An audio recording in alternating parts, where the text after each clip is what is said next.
Meeting to order, and could I please have a roll call, Deputy Clerk? Of course, Madam Chair. Commissioner Camila Bustamante. Present. Commissioner Justin Green. Here. Commissioner Hank Hughes. Here. Commissioner Anna Hansen. Present.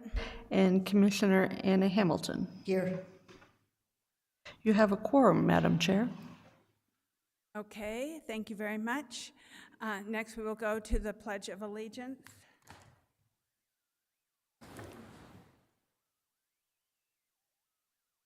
Allegiance to the flag of the United States of America, one nation, which stands one nation, under God, indivisible, with liberty and justice for all. Salute the flag of the state of New Mexico, And the sea assembled of perfect friendship among united cultures. Please remain standing for a moment of reflection. County Sheriff Jose Rodriguez.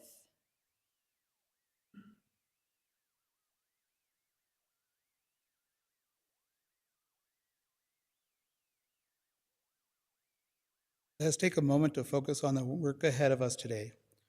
Being ever mindful of our decisions and in the best interest of our community, we take a moment of silence. Thank you. Thank you. I also want to make a comment that this place where we was formerly known as White Shell Watering Place, Ogie Poogie Owenge, and that we are on Tewa land. And next,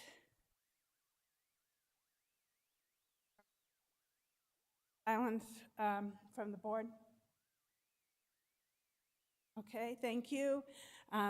Please, everyone be seated.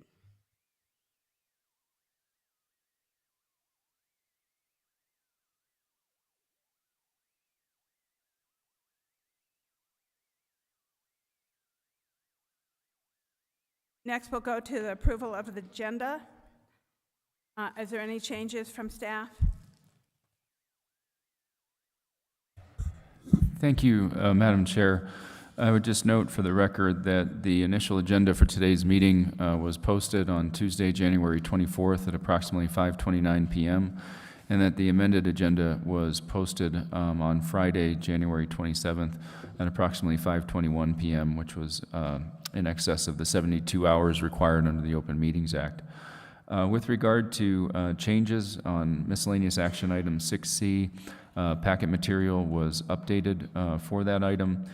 We also added the following 3 additional items to the agenda. One was item 6D, which is a request approval of amendment number 4 to the collective bargaining agreement between Santa Fe County Deputy Sheriff's Association and the County of Santa Fe, and 6E, which was to request approval of amendment number 3 to the collective bargaining agreement between Santa Fe County and AFSCME Local 1413-M, and then item 10C, which was a request vote of support for the National Association of Counties resolution urging Congress to raise the debt ceiling. Those were the changes to the agenda, Madam Chair.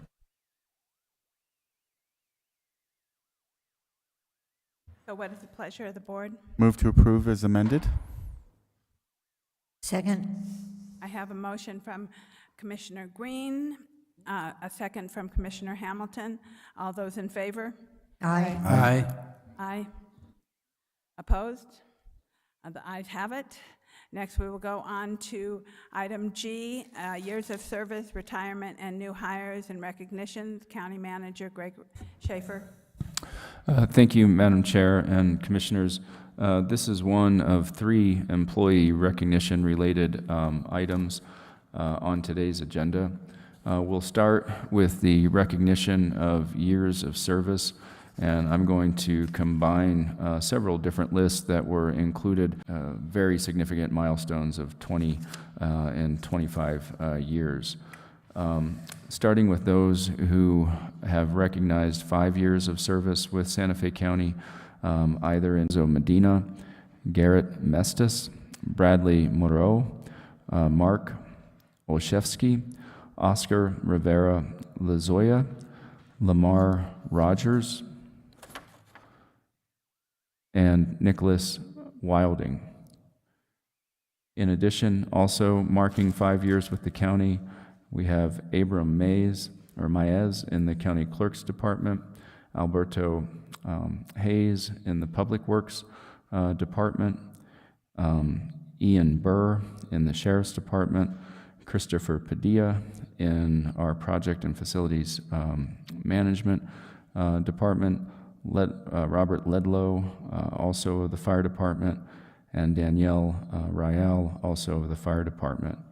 In terms of those who marked their 10-year anniversary either in December or in January of this year, we have Matthew Narvaez in the Health and Human Services Department, Dennis Gallegos, that's actually, I'll come back to Mr. Gallegos.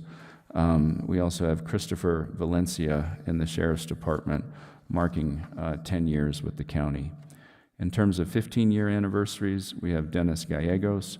Again, Mr. Gallegos has 15 years of service with the county, and Arthur Portillo, also of 15 years with our Land Use Department. In terms of 20-year milestones, those individuals are Martha Valdez, Jose Laranaga, Philip Montano, and Joseph Griego, and those were all individuals that marked 20 years of service with the county during calendar year 2022. So I would stop there unless the board would like me to continue plowing on with recognition of retirements as well as of our new hires. Thank you, Mr. Schaefer. Is there any comments from the board?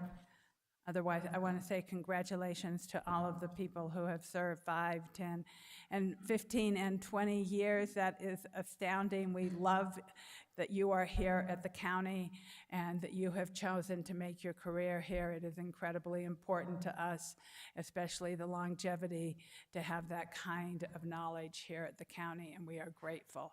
And with that, I will turn it over to Mr. Schaefer to go on to the next retirements.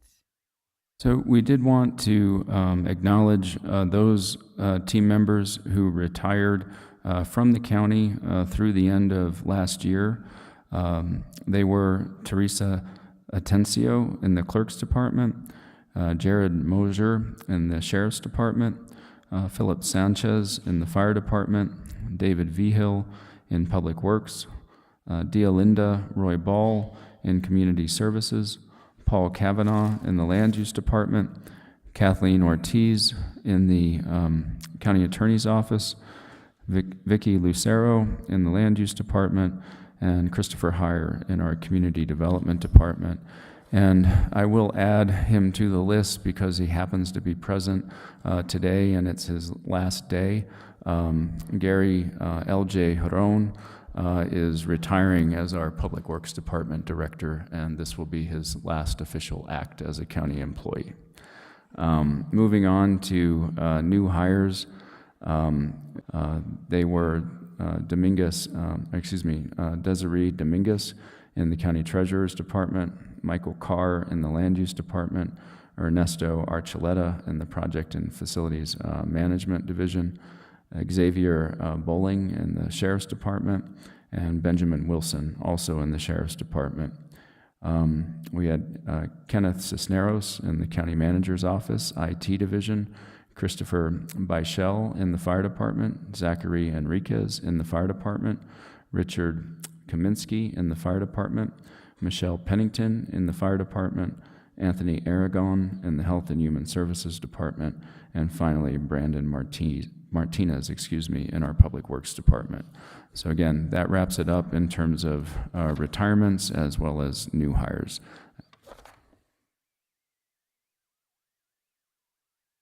Welcome to all of those who are the new hires. We are incredibly grateful you have joined Santa Fe County, and we look forward to a long career with you. Then I want to go on to Employee of the Quarter.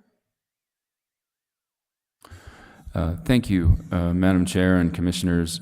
Yeah, I'm pleased to award the Employee of the Quarter to Bernie Visker, I believe is how you pronounce his last name.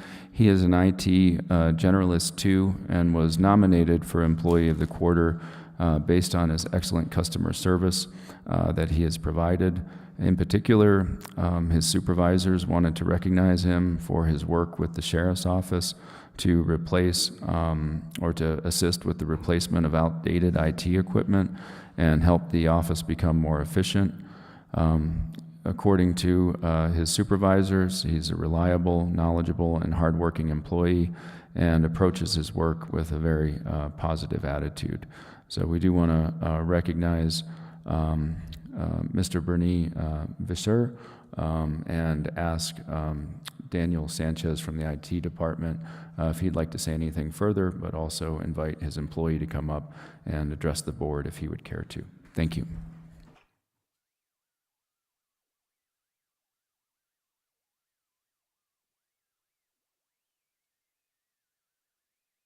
Welcome, Daniel. Thank you, Commissioner, Manager Schaefer, and Commissioners. Ryan Vischer, he joined us a little over a year ago. He's stationed over at the Sheriff's Department.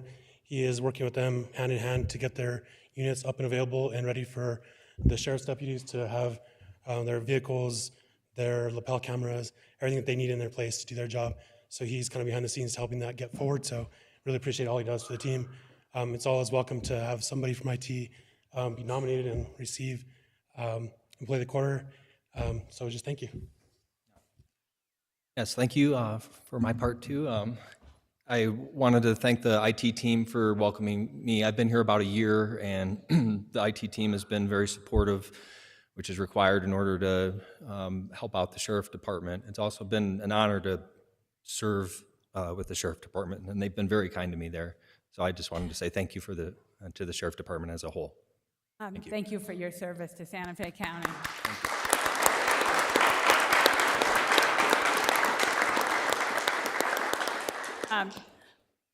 I believe we're going to take some pictures, but we're waiting for all the recognitions to be finished.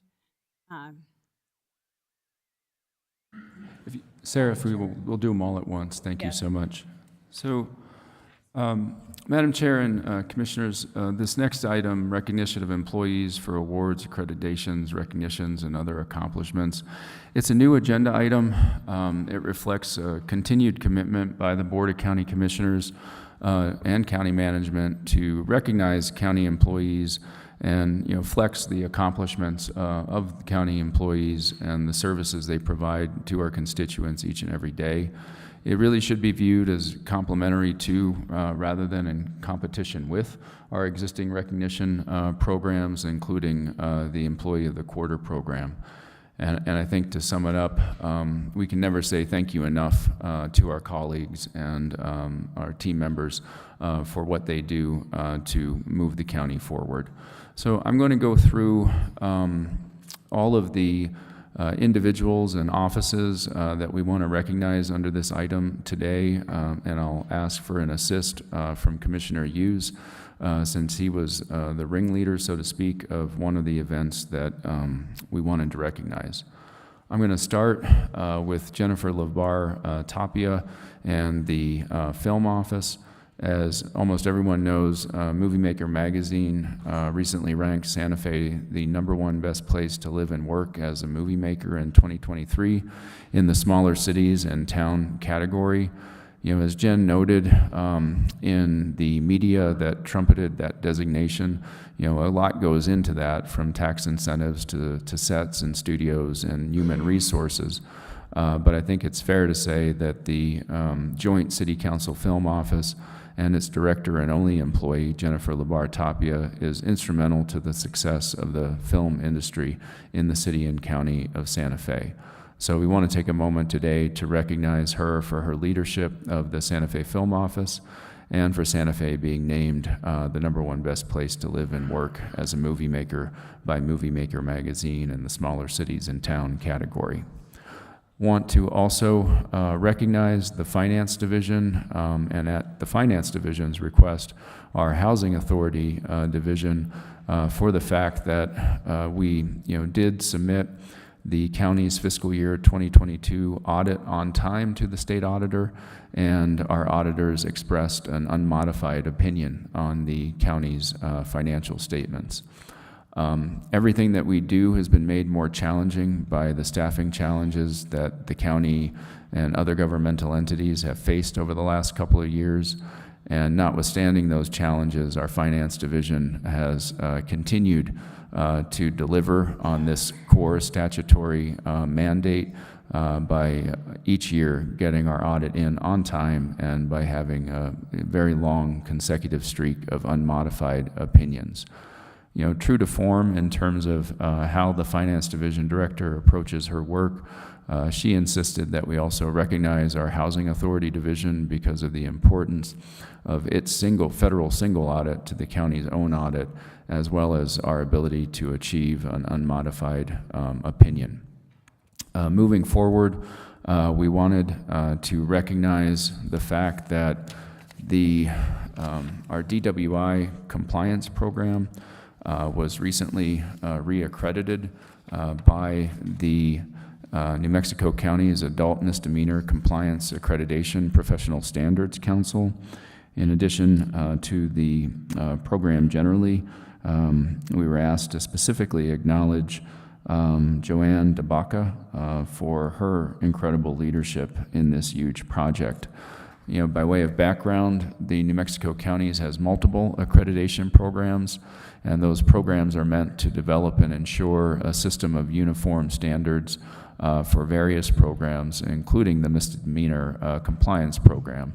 And so, this accreditation, signifies that we hold ourselves to and have met the standards that have been established statewide for these programs. And we want to, again, specifically acknowledge those efforts.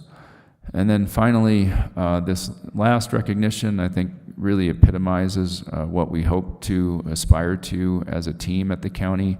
And it was, folks answering the call to go above and beyond their normal job duties, specifically in order to resolve a situation relative to a necessary easement for the Arroyo Hondo District Trail. Numerous county employees donated part of their Saturday to literally go door to door in the Turquoise Trail subdivision, attempting to obtain consent from property owners to the formal grant or acknowledgement of an easement for that trail. And I believe Commissioner Hughes, who was intimately involved in that effort, wanted to read the names of the employees who answered that call to serve. Commissioner Hughes, but I also want to mention to the people standing in the back, there are some places to sit up front, and we'd love you to have a seat if you would like to, since you are all standing back there. And so right up in the front row, or the second to the front row, there's room. So please have a seat. Don't be shy. Thank you. Go ahead, Commissioner Hughes. Thank you, Madam Chair and Manager Schaefer, for setting that up. Indeed, it was a very cold Saturday morning in January when we went out and canvassed the Turquoise Trail neighborhood, and I was so impressed that everybody came out, and I'll read the names of those who showed up. But first, I'll note that we had 26 votes total that we got that day, 23 being yes for the trail and 3 no votes. I think Director Huron and I were responsible for a majority of those no votes, so don't send us out, obviously. But anyway, thanks to these people: PJ Griego, Ambra Baca, Lawrence Impresia, Isabel Ortiz, Laura Jagels, Robert Walton, Brandon Martinez, Miguel Romero, Paul Choman, Olivia Romo, Sarah Smith, Celeste Sanchez, Laura Hernandez, Gary Clavio, Adeline Murthy, Ivan Trujillo, Gary Hiron, PJ Montano. Thank you very much. And I guess, what do we do next? We do pictures next? So what I would recommend, if if you would like to come down in order to take a picture of those recognized employees and divisions, we'll take them in the order that we process them, starting with the Employee of the Quarter, and Sarah will hand out the certificates to the individuals as they're called up. But if each of the commissioners want to come down to the front, Daniel will make sure that we're getting good photos.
Next is Joanne DeBaca and the DWI compliance team.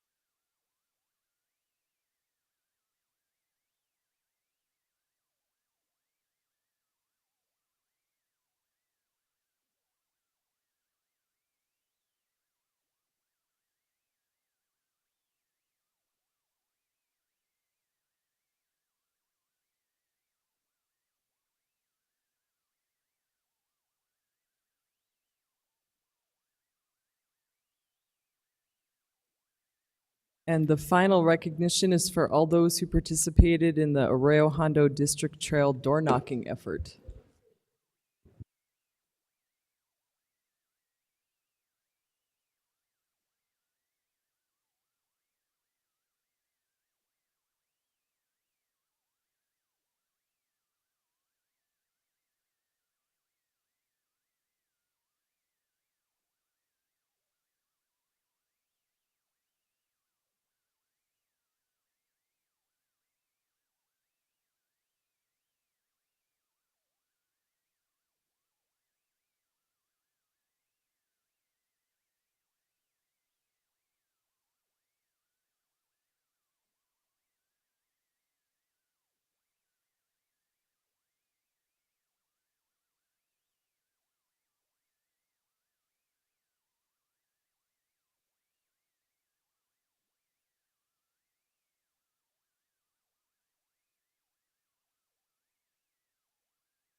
So this is one of the favorite things to do, is to recognize employees for all their great work and time that they offer to the county, and especially volunteer time, like going out and getting easements. I know how difficult that is in my own district. So, and in the finance department, we're so grateful to have a competent, strong leader at our finance department. Thank you very much for all the hard work there, Yvonne. And with that, I believe we are ready to move on. I'm sorry. Other commissioners, please make comments. Madam Chair, if I may, and Manager Schaefer, the way we spend our days is how we spend our lives. And when we look at those people who have retired and the cumulative number of years that people put in here, and so many names that I was familiar with, absolute gratitude, because to see a retirement list with the new hire list and knowing the good work that has moved on to their next phase in life, retirement isn't the end. And I just want to thank everyone for doing the good work, recognizing the people who vacancies all over this country. And right now, I want to make it very clear that I'm so grateful and acknowledging that this county does great work and it's a great place to work. So thank you sincerely for all of the work that all of you all have done. Thank you, Commissioner Bustamante. I couldn't agree more. And Commissioner Green? Thank you very much. And I'd like to welcome everybody that's new and all the folks that have put in the 5, 10, 15, and 20s. But I'd like to also give a shout out to the retirees. It's an accomplishment to get to retire in this day and age, and it's one of the things that Santa Fe County does offer. And you can get there, piecing it together from all different parts of the state and different places. But it's great when you get to retire with us, because this is a great place to retire from. So thank you very much. I'd like to give a shout out to Mr. Hiron. It's been great to work with you for the last 30 days. That was wonderful, and thank you. You're going out in style. And I'd also like to give a shout out to Chris Heyer, who was I got to work with prior to my position here on the commission. We served on the ReadyNet board together, and we worked on economic development issues, and he will be sorely missed. But as I said, it's an accomplishment to retire, so good for him. We'll see him again somewhere out in the community doing great work. So thank you very much, Chris, and thank you, Gary. I'd also like to acknowledge and welcome our 2 new commissioners to their first official board meeting. They got hired in November. Oh, well, we had a second. We had a small board meeting. Oh yes, but you're still new to me. And we're happy to have you here. And since we're recognizing all of these new employees, I think it's appropriate that we welcome you also. You can welcome us every meeting. That's okay. Thank you sincerely. With that, we'll move on to approval of the meeting minutes. Item 2A. Madam Chair, move to approve the minutes. Second. Okay, we have a motion by Commissioner Hamilton, a second by Commissioner Hughes. All in favor? Aye. Next, item 3A, a resolution supporting Senate Bill 165 enacting the Local Choice Energy Act. It is actually introduced by myself, Commissioner Hanson, and Commissioner Bustamante. And we are bringing this forward with a little background, and I don't know if you want to start, Commissioner Bustamante, or if you would like me to. Please, Madam Chair, go ahead and start. Okay, so I'm going to give you a little background. I know there are a number of people here who would like to speak about this, and so I will, as the chair, allow you to speak for 2 to 3 minutes. But first, I want to do a little introduction. So renewable energy and storage are among the cleanest sources of energy in which New Mexicans, residents and businesses can power its establishments to achieve better air quality and reduce greenhouse gas pollution.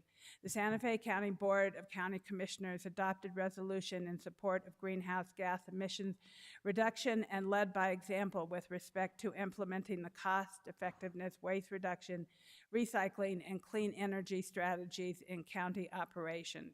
Many state and local governments in New Mexico, including Santa Fe County, have already begun reducing their greenhouse gas emissions through implementing energy efficiency, waste reduction, recycling, water conservation, fleet efficiency, and renewable energy production in county facilities and operations.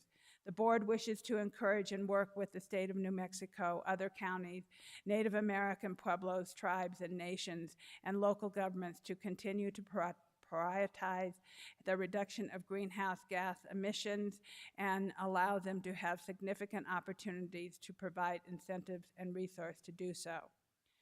The proposed Local Choice Energy Act, LCEA, Senate Bill 165, 2023 regular session would allow for expansion of renewable energy generation, municipal aggregation of energy demands, and procurement.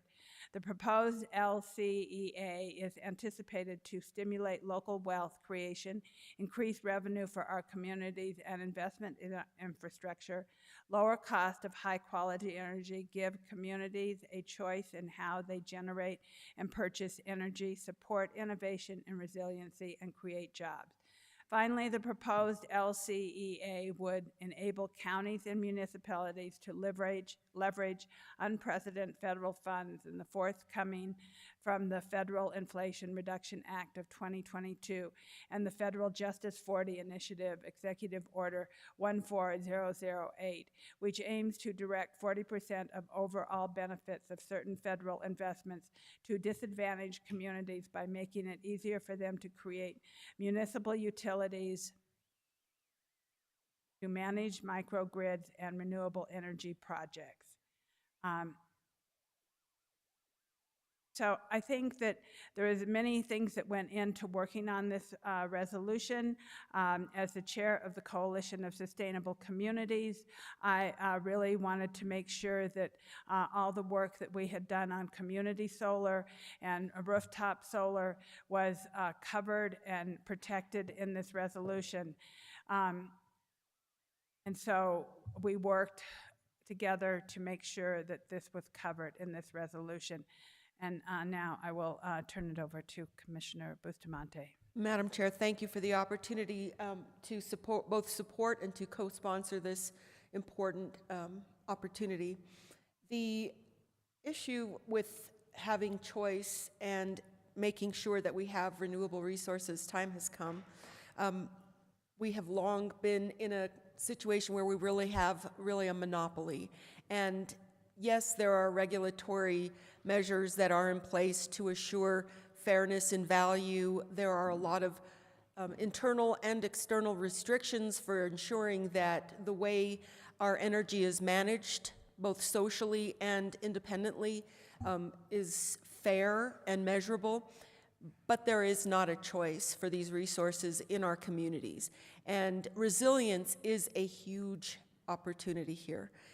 Having community resilience, having opportunities for choice. I mean, I almost want to sound like I could go on and what does it really mean to be able to decide how and where your energy is coming from?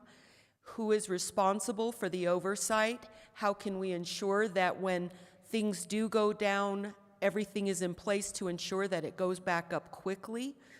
There are statements that with one entity running the energy show, if you will, that the addressing those types of situations and those issues is much more viable. But what we do know is that we're not going to be able to build on our resilience and assure full flexibility without having choice within those communities. And there are measures throughout the country similar to this one that have actually been very strong and are working. This is a start. I can't say that this is necessarily something that is perfection, but it is the beginning of something that needs to happen, and people have said for a long time that in order to be more resilient, more responsive, assure fair price, it goes to the commercial market, our energy and our resilience. So thank you for the opportunity to do this, and that's all. I will abstain. Are there other comments from commissioners? Commissioner Green? Great, thank you, Madam Chair.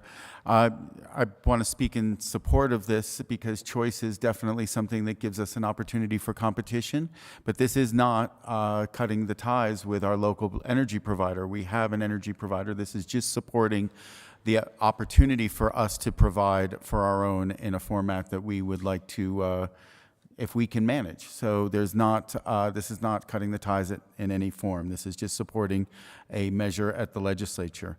You know, there's also the opportunity to make unwise choices. And so this is a warning to ourselves that if we do go down this route and do gain this opportunity, that we do not do it unwisely and unprepared, and that it is not easy to start an electric utility locally.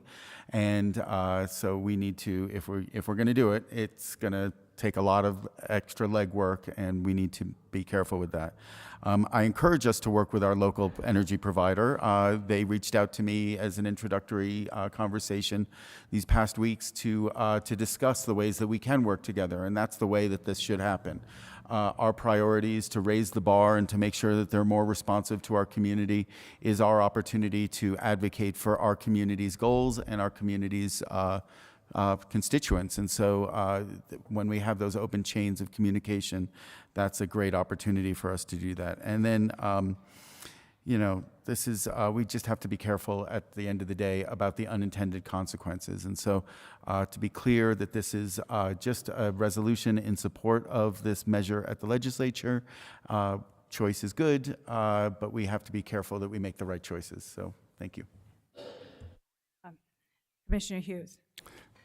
Thank you, Madam Chair. I don't have much to add. You've all said it very eloquently, but I do think this is a good idea. I especially want to thank all the people who contacted me in support or not of this measure, and certainly our friends at PNM who I know have some concerns.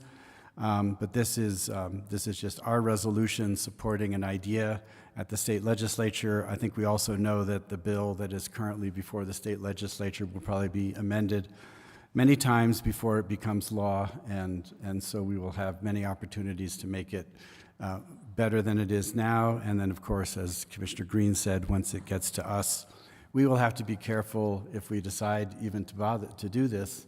We'll have to be careful how we do it so that it's a benefit to the community that we're serving.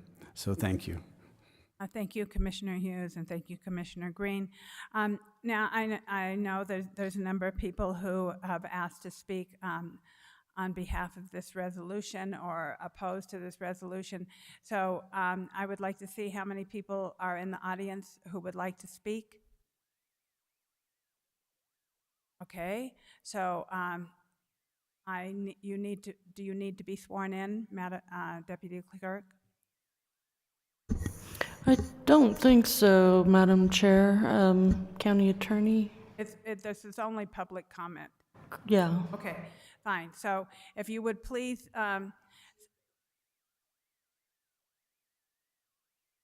okay, so I will open public comment on this resolution at this point. So people who would like to speak in either opposition or in support, please organize yourself and start coming forward. I'll give you 2 to 3 minutes, so please be respectful and do not repeat what others have said, and we want to hear from all of you. So please come forward.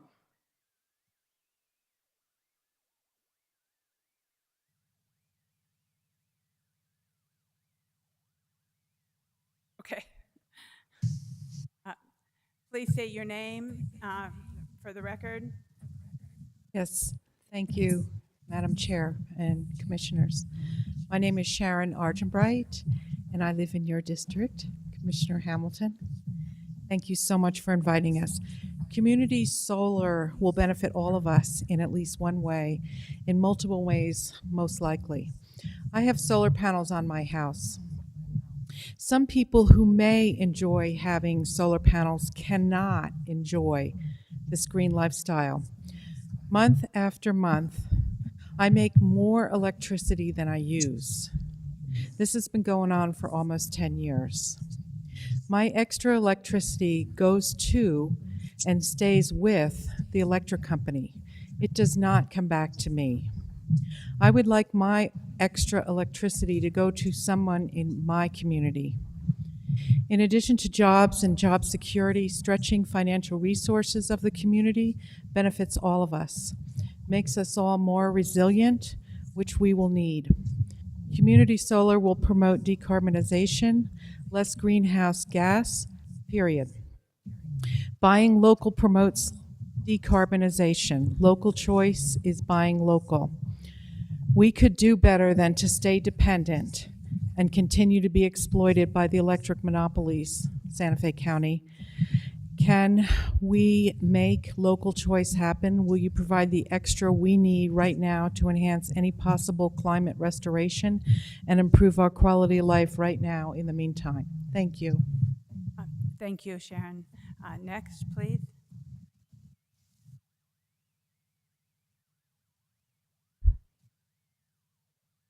Good afternoon, Madam Chair, Commissioners. My name is Santos Grego. I'm a representative with the International Brotherhood of Electrical Workers, Local Union 611. We're here today to oppose the resolution to support Senate Bill 165 for reasons. We represent many members throughout New Mexico in the utilities, many of which are employed with the utility here in Santa Fe in the county. Now, as a 100-year bargaining unit, there's some language that we're concerned about within the legislation that would negatively impact our members. Another reason concerning us as representatives is the language in regards to safety and the regulatory process of how this community choice is gonna come together. Now, for the record, we are not anti-renewable energy. We are not anti-reduction of carbon emissions. If anything, our members have built many of the renewable energy transmission projects throughout the state and will continue to do so. So I want to let you know that, but it is our concern. And we want to ensure that your voice, that it's whatever decision you make is the preponderance of the weight that you have with the legislature is enormous. And we want to proceed with caution in regards to this Senate, and it's not horrible. We're very concerned about a lot of language that's not clear to us. And I hope, and one final point, Madam Chair, Commissioners, is the fact that this legislation hasn't seen any committees. This is the third week starting for the legislative session. It hasn't been vetted through any of the committee process. So I just wanted to let you know that. Thank you for your time today, and thank you very much. Thank you, Mr. Guerrero. Next.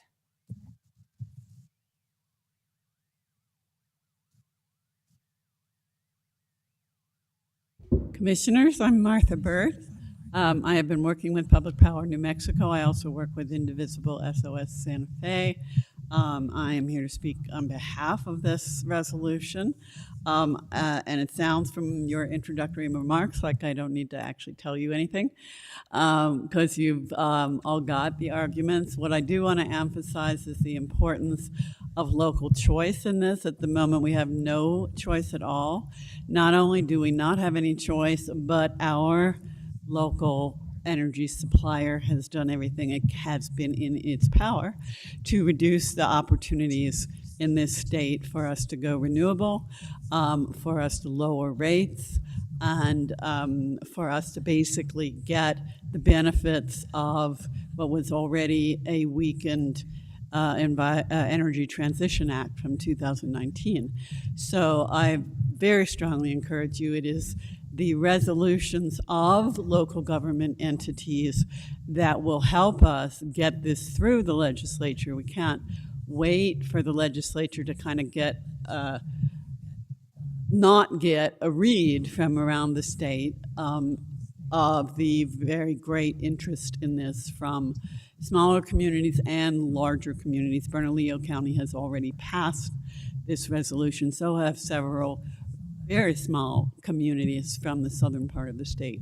So I'm very much in favor of you being very careful once you get to it, but you can't get to it without the legislation, because it is the only thing that will enable you to actually take any action on your own behalf and mine. Thank you, Ms. Burke. Next, please.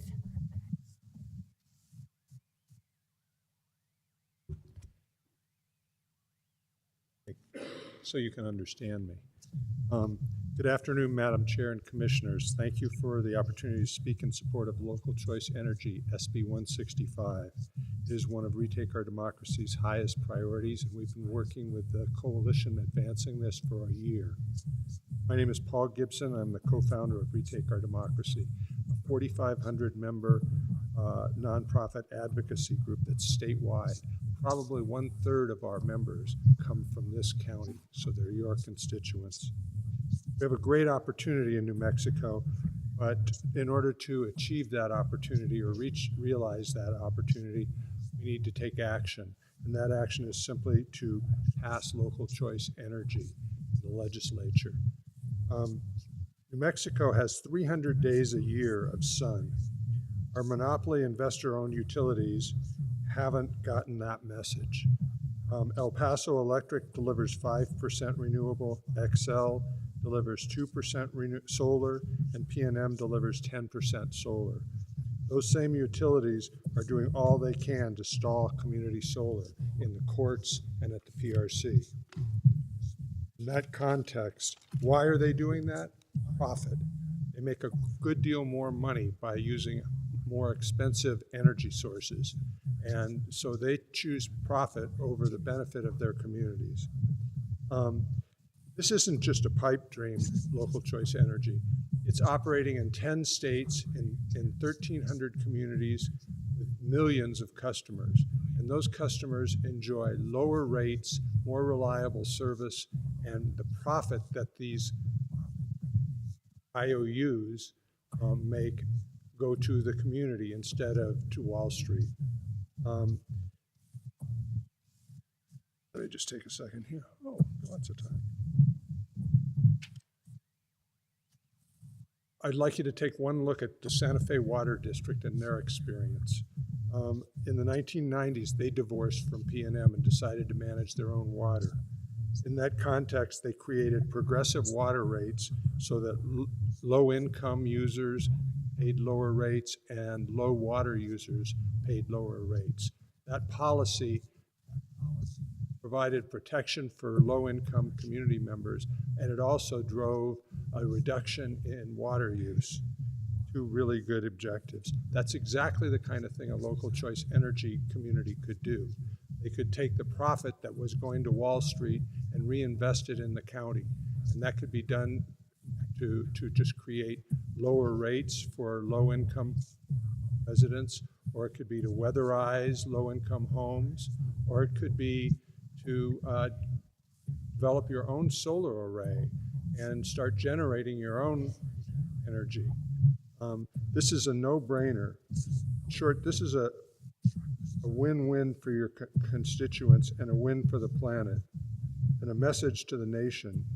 Just transition can happen, but we need to take action. This is the kind of action we need to take. And I also just want to take off message here completely. We've sat over here during all of your accolades for the employees, and I want to just tell you, you made a statement that you can tell what somebody's about by how they work or how they spend their time, something like that. Well, you spend a lot of time telling your workers that you care about them, and I just want to commend you for it. I haven't seen that in too many meetings. Thank you, Paul. Next, please.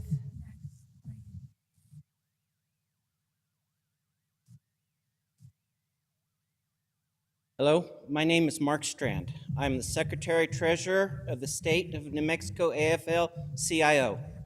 I stand in strong opposition to this. I have been a lineman for over 30 years, almost 30 years, working, putting up the wires, putting up the lines, making sure the power runs. I have a lot of concern about the safety of my fellow brothers, the guys out there working the lines, the one keeping the lights on, the ones out there making sure that everyone stays safe in their home. It takes a lot of training to make sure that we are qualified to do our job as a lineman out there on those lines, making sure that power flows to your houses. It concerns me that you might choose a choice on this and not have the qualified men to do the work. A transformer is a very dumb piece of equipment. It only knows to take 120 and convert it to 7,000 volts. There are a lot of people that aren't trained to work that type of voltage, and it concerns me that we're putting lives in danger by passing this and not having qualified men out there in the field doing this work. Thank you. Thank you. Next.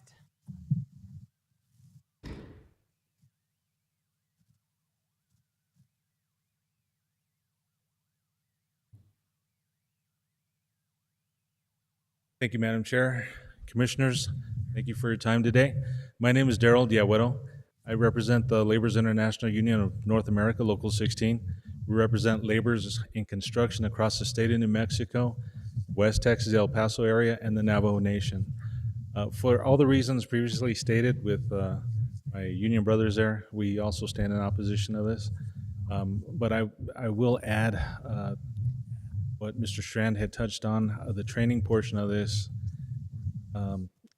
really needs to be addressed, and you got to have qualified people to do that kind of work.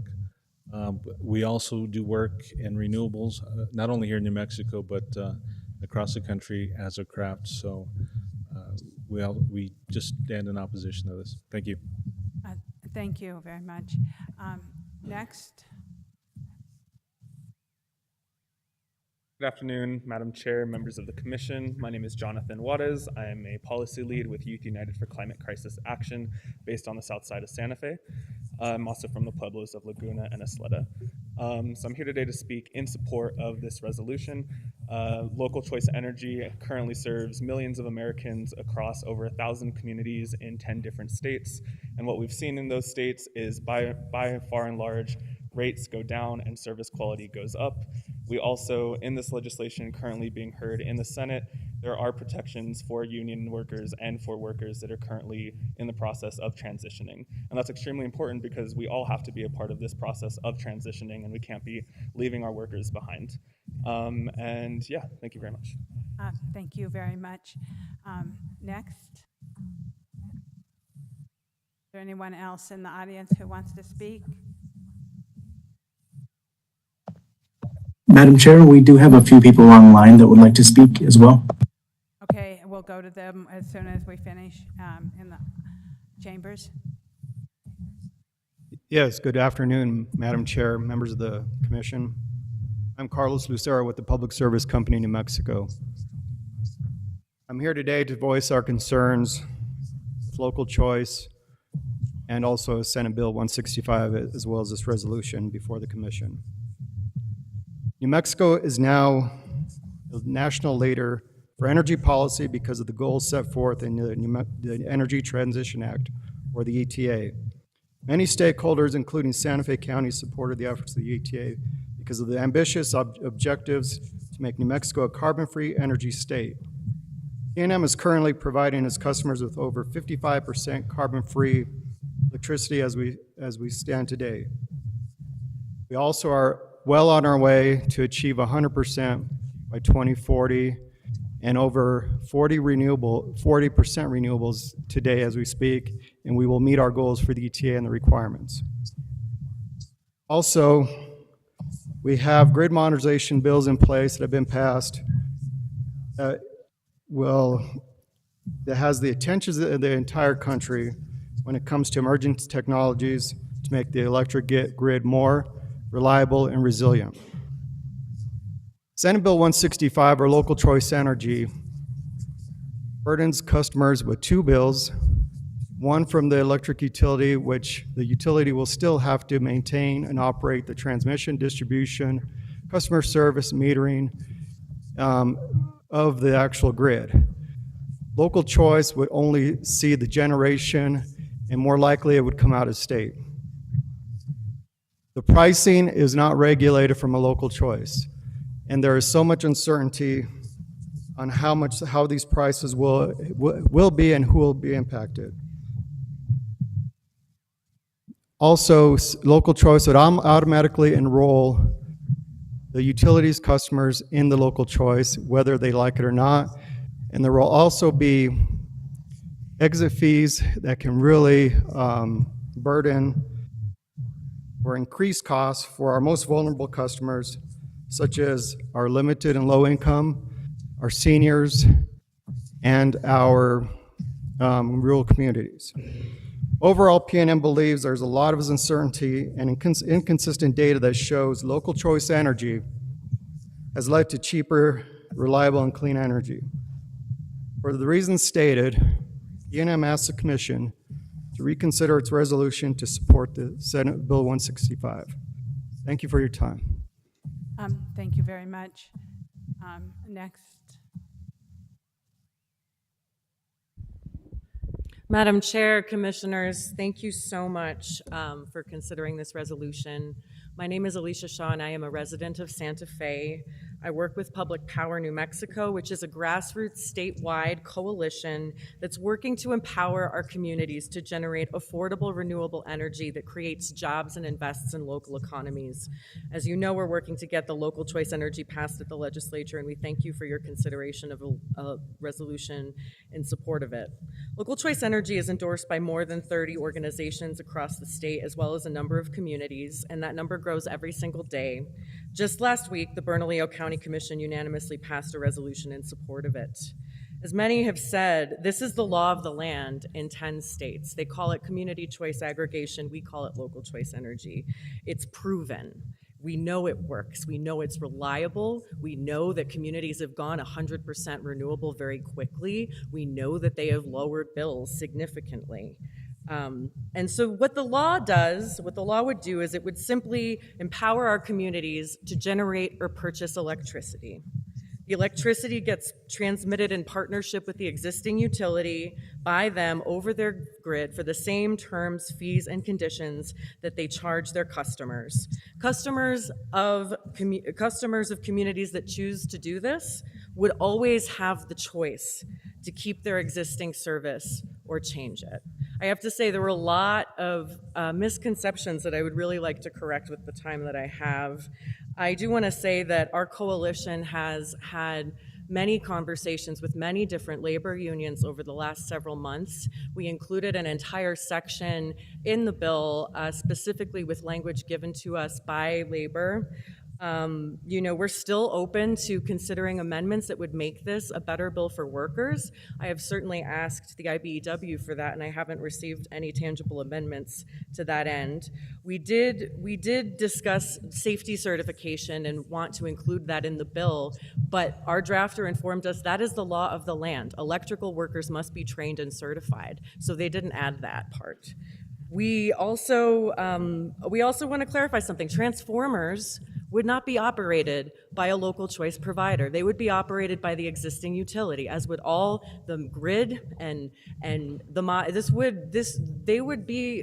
they would manage and administer the grid and the transmission and the modernization, and they would still have paying customers paying them the exact same fees to do that.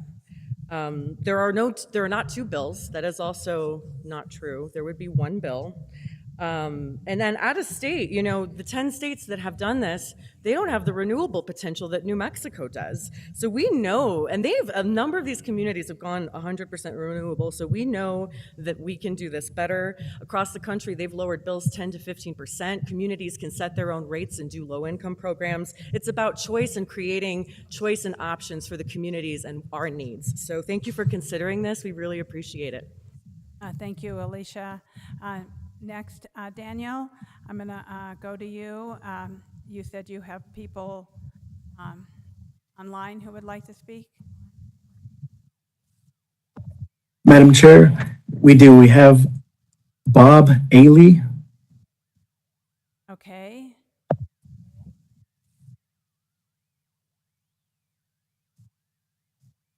Bob, are you there?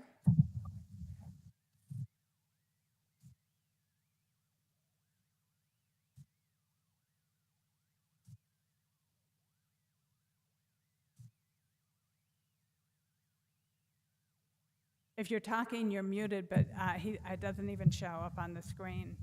I do have one more person in the audience who just raised their hand who wants to speak, so maybe I will go to them while we figure out what's going on with people online. I saw somebody raise their hand. Please come up.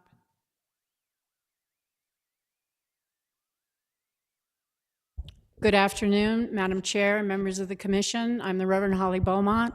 I'm the organizing director of Interfaith Worker Justice New Mexico, which is a statewide network of people of faith and people of conscience.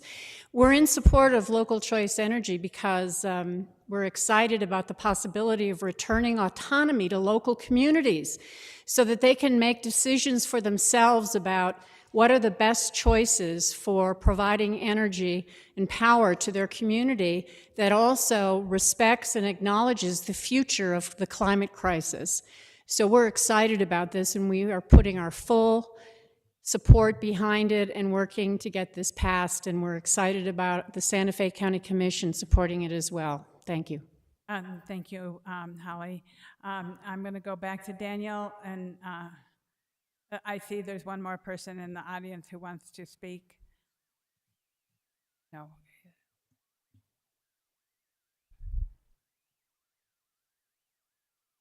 Thank you, members of the commission, Madam Chair. Peter Hill, business manager of the International Brotherhood of Electrical Workers. We represent 2,800 electrical workers in the state of New Mexico. We work with licensing and enforcements and regulations throughout this state. And right now, our workers are being exploited because there is no licensing and regulation. People are getting hurt on the jobs. And if there's not people out there to enforce and regulate this, and it just goes out of control because there's no regulation, we're not going to be responsible for the injuries of the people.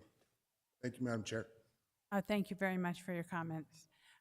Daniel? Madam Chair, I do see Bob did try to unmute, but no audio was coming through. I'm trying to troubleshoot with him right now. Would you like to go to the next speaker? Yes, please.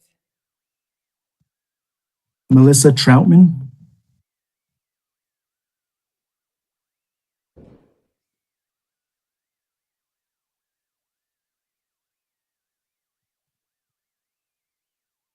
Can you hear me? Yes, we can. Melissa, please go ahead. Hi, thank you for having, just thank you. Good afternoon, my name is Melissa Troutman. I'm the climate energy advocate for Wild Earth Guardians, which is based here in Santa Fe, and I'm also a part-time resident of Ruidoso, New Mexico. And I want to thank you for considering the resolution and encourage the board to support the Local Choice Energy Act. Simply put, the power of choice, the power to choose for ourselves, is a cornerstone of democracy. And yet when it comes to energy, that power of choice is so often absent. By passing the Local Choice Energy Act, communities, of course, will gain that power of choice and be free to practice another tenet of democracy, which is responsibility. Our choices come with consequences, of course, and the ability to choose clean energy enables us to practice responsible decision-making about our energy use.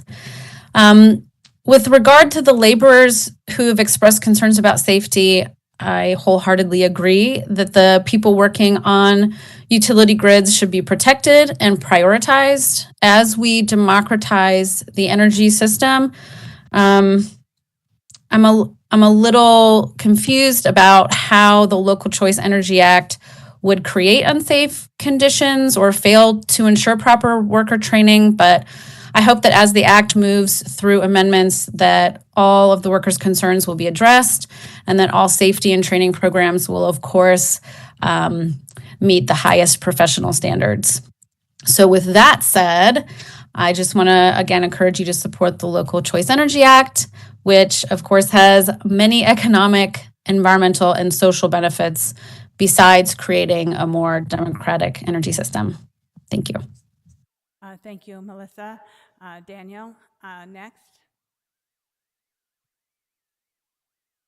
All right, Madam Chair, let's go ahead and try Bob Ailey again.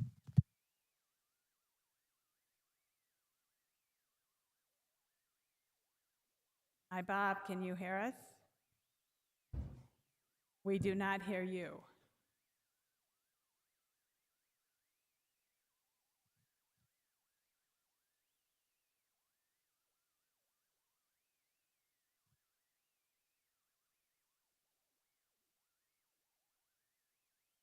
Okay, Daniel, do you want to go to the next person? Madam Chair, the next person is Layla Atala. Good afternoon, Commissioners. My name is Layla Atala, and I am a resident of District 4. I'm calling today in support of the Local Choice Energy Act. Because for me and my family, our high utility bills and continued reliance on fossil fuels are ongoing concerns. The Local Choice Energy Act is an important step towards making affordable, renewable energy accessible to all Santa Fe County residents. The Local Choice Energy Act will allow our community to join together to purchase and generate renewable electricity, transmit it using the existing grid, and deliver it at affordable rates. And the revenues could be reinvested locally to support energy efficiency programs, support low-income households, and address other community needs. Local Choice Energy is a proven model that's benefiting communities in 10 other states with lower rates and accelerating the transition to 100% carbon-free electricity. Here in New Mexico, households served by municipal electric utilities are already saving an average of 25% on their monthly electric bills compared to residential customers of investor-owned utilities. And unlike what one of the previous commenters from PNM said, there's always the choice to opt out if people do not want to participate in that program. So Santa Fe County residents deserve the right to choose clean, affordable, and reliable electricity for our community. And to get there, we need the legislature to know that communities want local control. Daniel, next. Madam Chair, the next speaker is Sophia Jenkins. Members of the Commission, my name is Sophia Jenkins Nieto. I'm the Environmental Justice Coordinator at EarthCare, which is a nonprofit based on the south side of Santa Fe. Our focus is community development, economic, and environmental justice. We are also part of the Public Power New Mexico Coalition that Alicia mentioned earlier. And I wanted to emphasize what others have said previously and to let you know we're always open to communicating and talking about the bill, and that there's a lot of information on our website, publicpowernm.org, I'm pretty sure is what it is. And there's fact sheets and all of these FAQs. All of that stuff can be answered. And I'm here to urge you to support Local Choice Energy in Santa Fe County. Local Choice Energy, like others have said, will give our communities the freedom to control our own energy futures and supplies. We'll be able to reinvest energy dollars back into our communities as opposed to out-of-state shareholders.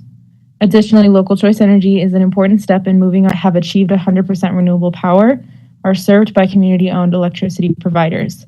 We ask that you lead with courage and embrace the transition to energy democracy that is so desperately needed. Thank you for passing this resolution and sending a clear mandate to our legislature that we need local choice energy. Thank you. Thank you. Daniel, next.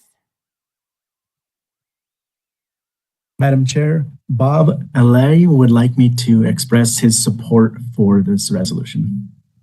Okay, and then, thank you very much. And the next speaker is Zephyr Jaramillo.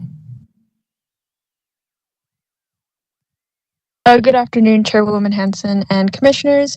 My name is Zephyr Jaramillo, and I come from the pueblos of Isleta and San Felipe. I am also a member, leader, and organizer with Yucca. So, as said earlier, Yucca is a youth-led organization with thousands of members and supporters throughout central and northern New Mexico, including a large base here in Tewa Territory in Santa Fe County. I'm here to speak on behalf of Yucca members in Tewa Territories in the Santa Fe County area in strong support of local choice energy. New Mexico is a state with more than 300 days of sunshine, and right now, only 6.4% of all of our electricity is generated by solar. Meanwhile, we are facing catastrophic climate disruption fueled in part by New Mexico's outsized contribution to global carbon emissions. We all experienced the devastating fires of this last year, and we have family members who were displaced, who lost their homes and lost their livelihoods, and I'm sure we're all still grieving the loss of our forests. We watch as we helplessly see droughts deepening and lengthening, but we're not helpless. We can take swift and meaningful action to reduce our emissions if our communities are given the power to decide for ourselves where our electricity comes from. We know here in Santa Fe County, the community has already chosen to transition to renewables. We just don't have the vehicle to allow us to achieve that vision. But local choice is that vehicle. So please support this resolution so that our lawmakers open up the doors to a renewable energy future. Thank you. Thank you, Zephyr. Okay, Daniel, next. Madam Chair, this person signed up to speak virtually, but I do not see them on the list. Their name is Xavier Barraza. Okay, are they online? Madam Chair, I do not see them online. Okay, so I think that we have exhausted our list of people who wanted to speak on matters of public concern. Is there anyone else in the audience who wants to speak before I close matters from the public on this topic? Seeing none, I'm closing matters from the public, and I will go back to the commissioners. Does anyone have any other additional comments, or what's the pleasure of the board?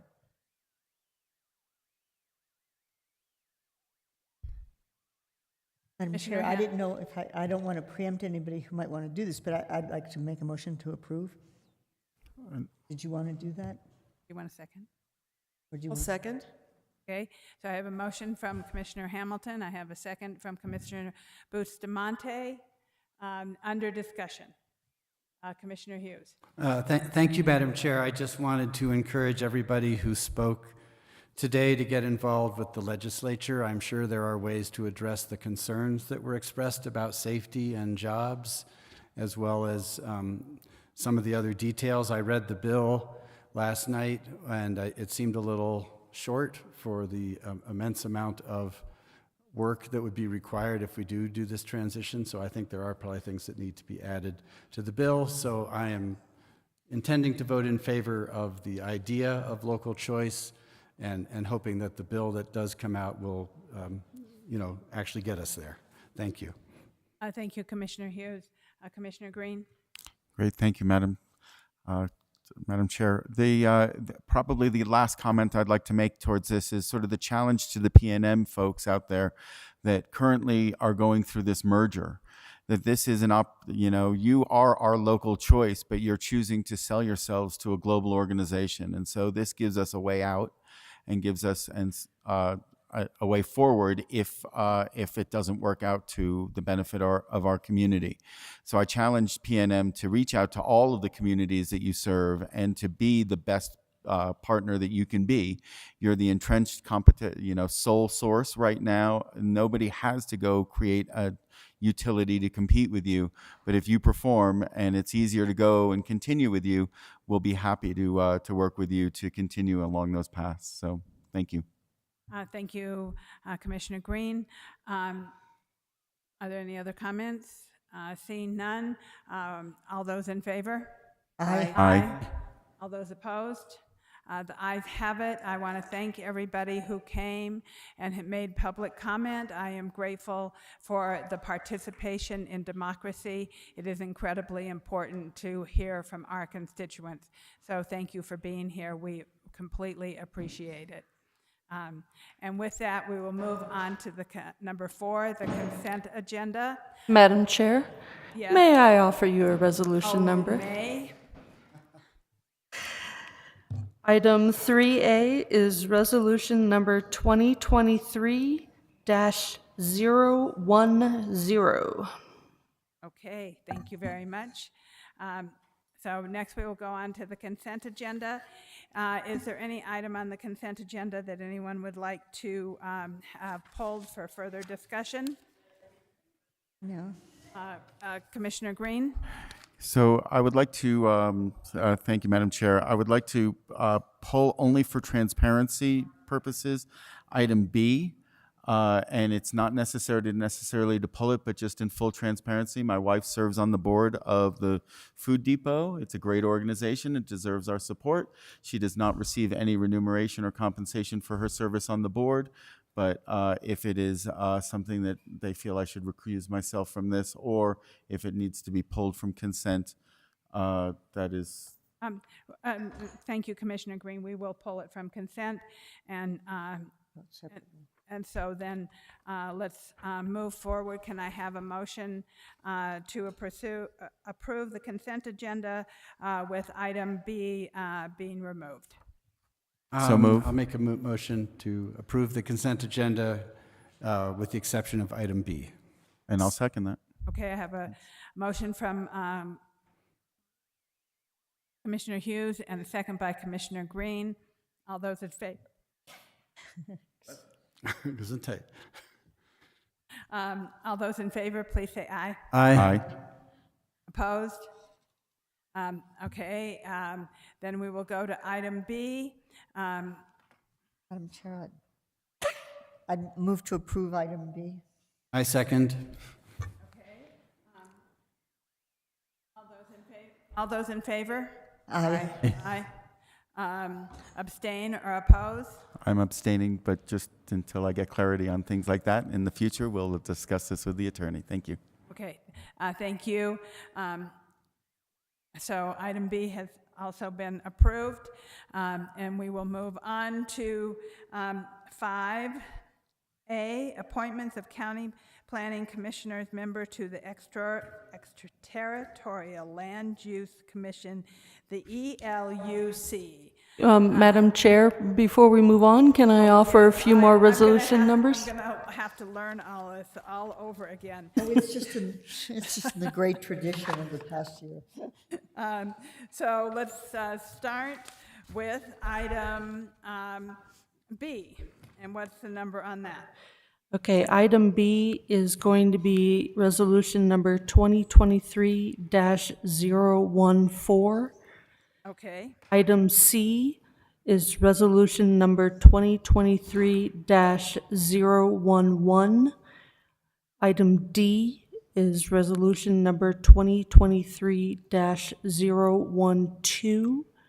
And item G is resolution number 2023-013. Okay, thank you very much, Yvonne. You're most welcome. Next, we will go to appointments and reappointments, which I had stated before. Welcome, Jose. Nice to see you. So the floor is yours. Thank you, Madam Chair. Ordinance 2022-06 amended Chapter 3 of the Sustainable Land Development Code to add a new Section 3.7 to create the Extraterritorial Land Use Commission and give the BCC the authority to appoint members of the Planning Commission to the ALUC. The ALUC shall have the authority to carry out duties and make recommendations related to planning and planning jurisdiction, subdivisions, zoning, and annexations as provided for in NMSA 1978, Section 3-7-3 and 3-7-3-2 and 3-7-4, and is set forth in the Santa Fe County and City Extraterritorial Land Use Joint Powers Agreement. On August 30th, 2022, the board appointed Charlie Gonzalez, JJ Gonzalez, Frank Katz, Rhea Serna, and Wendy Perard to serve as members of ALUC, with the two remaining planning commission members serving as alternates. Frank Katz is no longer a planning commissioner as his term expired. Rhea Serna and JJ Gonzalez were all reappointed to the planning commission and would continue their 2-year term on Aluk. The current planning commissioners members are Carl Trujillo, Charlie Gonzalez, JJ Gonzalez, Eric Abo, Rhea Serna, Steve Krantz, and Wendy Perard. Recommended action is staff recommends the appointment of Eric Abo to the Aluk to continue the previous 2 years term to expire August 30th, 2024, and Carl Trujillo and Steve Krantz to serve as alternates on Aluk. That's the president. That's asking you to appoint Eric Abo and Carl Trujillo. Thank you very much, Jose. What's the pleasure of the board? Madam Commissioner Hamilton? Yeah, I would like to make a motion to that effect to do the appointments as recommended. Okay, so do I have a second? Second. I have a second from, I have a motion from Commissioner Hamilton, a second from Commissioner Bustamante to appoint Eric Obo to the ELUC for the 2-year term, and Carl Trujillo and Stephen Kearns to serve as alternates. All those in favor, please say aye. Aye. Opposed? Motion carries. Thank you, Jose. Thank you, Madam Chair, Thank you Commissioners. for your work on that. Now that we are fully staffed and prepared, hopefully we can make something move forward. Next, we'll go on to item 6A, resolution acknowledging and approving FYI 2022 audit. Finance Division Director Yvonne Herrera. Welcome. Madam Chair, Commissioners, good afternoon. We are here, myself and members of RIDW who are online, are here to present the results of the 2022 audit and request the Commission approve and accept the audit as required by 2-2-2 NMAC and the State Audit Act. And with that, Madam Chair, I'll turn it over to RIDW. Steve?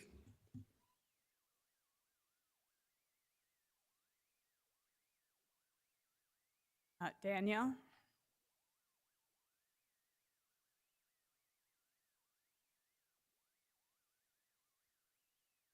Steve or John, are you on?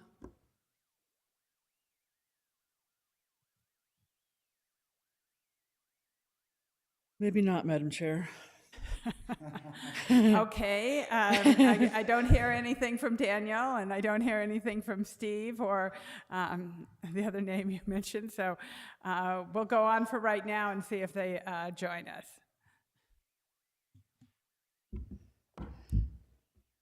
Madam Chair, the results of the audit was an unqualified opinion, which, forgive me, it's been a while since I've had to actually present from an auditor's perspective what it entails. Chair, if I could, you might want to take a short break, and perhaps we could see if we could get the independent public auditors on board. I do think, they're supposed to present the matter, and it might be a good time for that.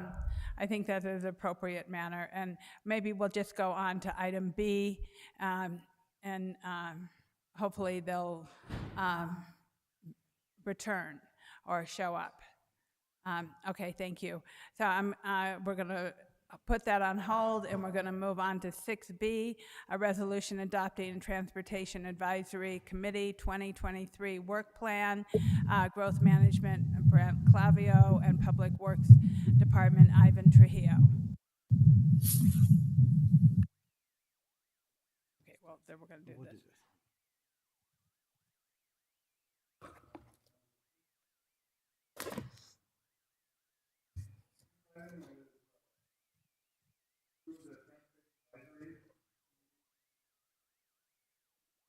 Turn that on. Can you hear me better? Okay.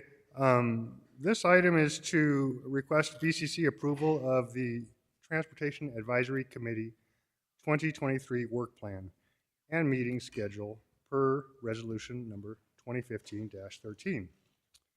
Approval will allow the Transportation Advisory Committee to meet and conduct business this year per the work plan.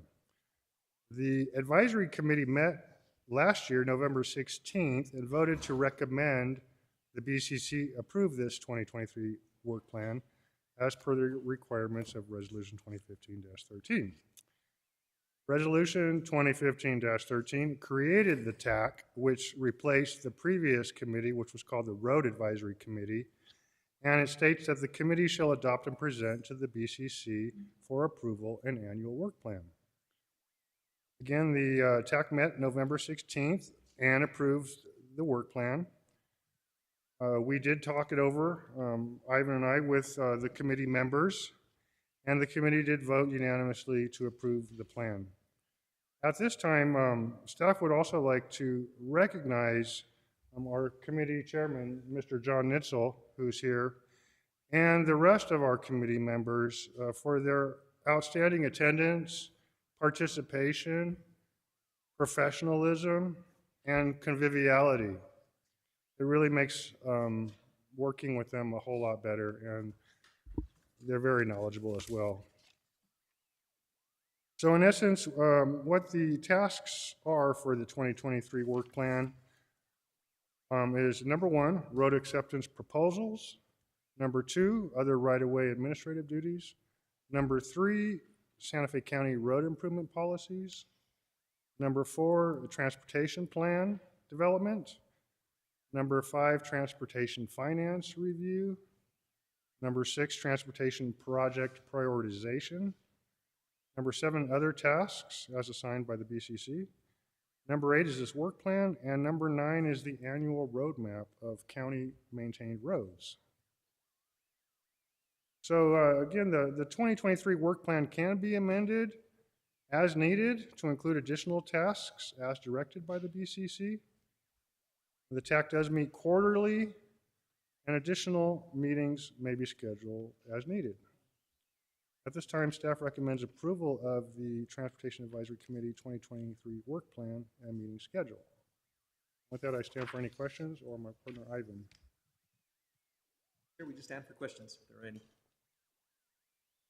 Thank you very much, and I want to thank the Chairman Mitchell for being here in the audience. I appreciate that. I also appreciate the volunteer time that everyone takes to serve on the TAC. And we are lucky to have a community that is full of volunteers who are willing to help the county, and for that I am grateful. And with that, I would like to know if there's any comments or questions from the board. Commissioner Green? Thank you, Madam Chair. Thank you, guys, and thank you to the volunteers. Questions about this are, what are the, how does this interface with the MPO? I guess the first question. And then also with the RTD planning for transportation, is this a sort of clearinghouse for filtering things up into those groups?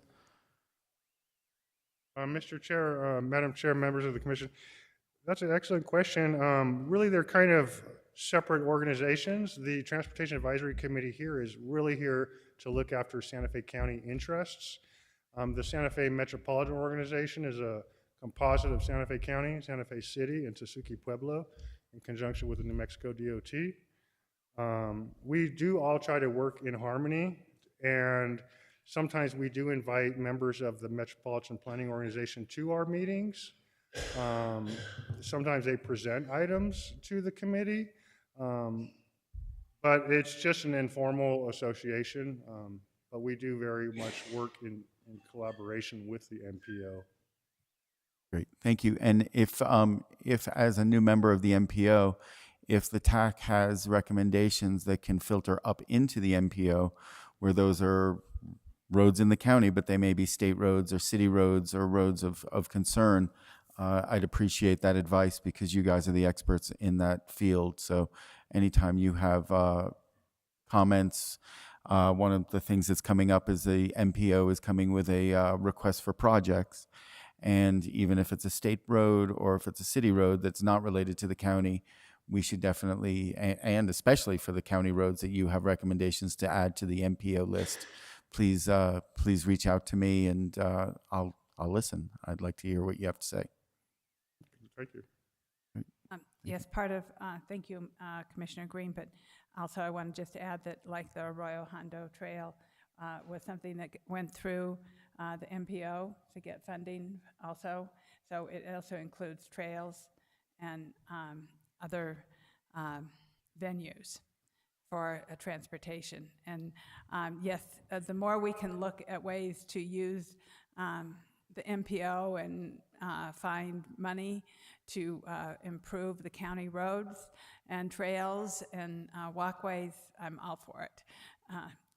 One more comment. If I Yes. may. So Go ahead, given, Commissioner Green. Thank you, Madam Chair. So given that there's a lot of federal money coming down and state money that's coming down over the next few years, I really encourage you to look ambitiously at road and trail and recreation projects that can be added to an MPO or added to an infrastructure or public works program over the next few years. And I'm happy to work with you to solicit ideas from our commission, from our community, but then filter them through your hard work to get them prioritized and figured out whether that we can actually go get the money, get it built, and the feasibility and financing of these things. So don't be bashful. Please reach out. Thank you. Thank you. And with that, Commissioner Hughes. Yes, thank you. I was going to just say looks like a lot of work, and I move for approval. Okay. And I'll second. So I have a motion from Commissioner Hughes and a second from Commissioner Green. All those in favor, please say aye. Aye. Aye. Opposed? The ayes have it. Thank you very much. We will now go back, I hope, to Mr. Montoya, because somebody said he was now available. So let's see if that's true. Daniel or Laura, is Mr. Montoya, Steve Montoya, available? Yep. Madam Chair, can you hear me okay? Yes, we can, Steve. Thank you. Okay. Well, thank you, Madam Chair. And yeah, apologies. We were trying to unmute ourselves, but it wasn't allowing us to unmute ourselves. So we could hear you guys. And we were here. We would love to see you in person. I know, that's what I was thinking, is we should have just been out there.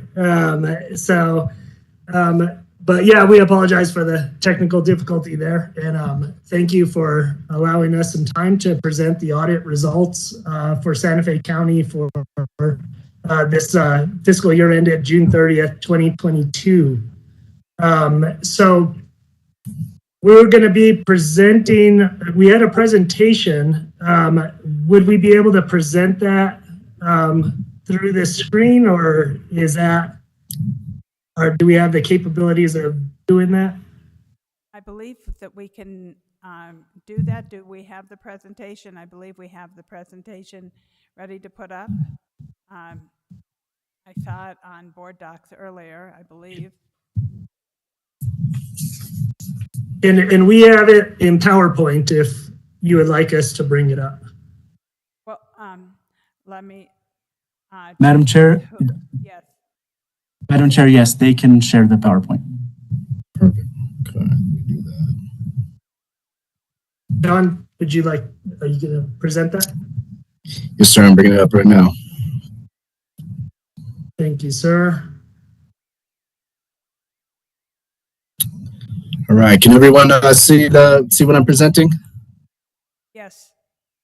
Perfect. Okay. Okay, please go Okay, forward, so this John. is.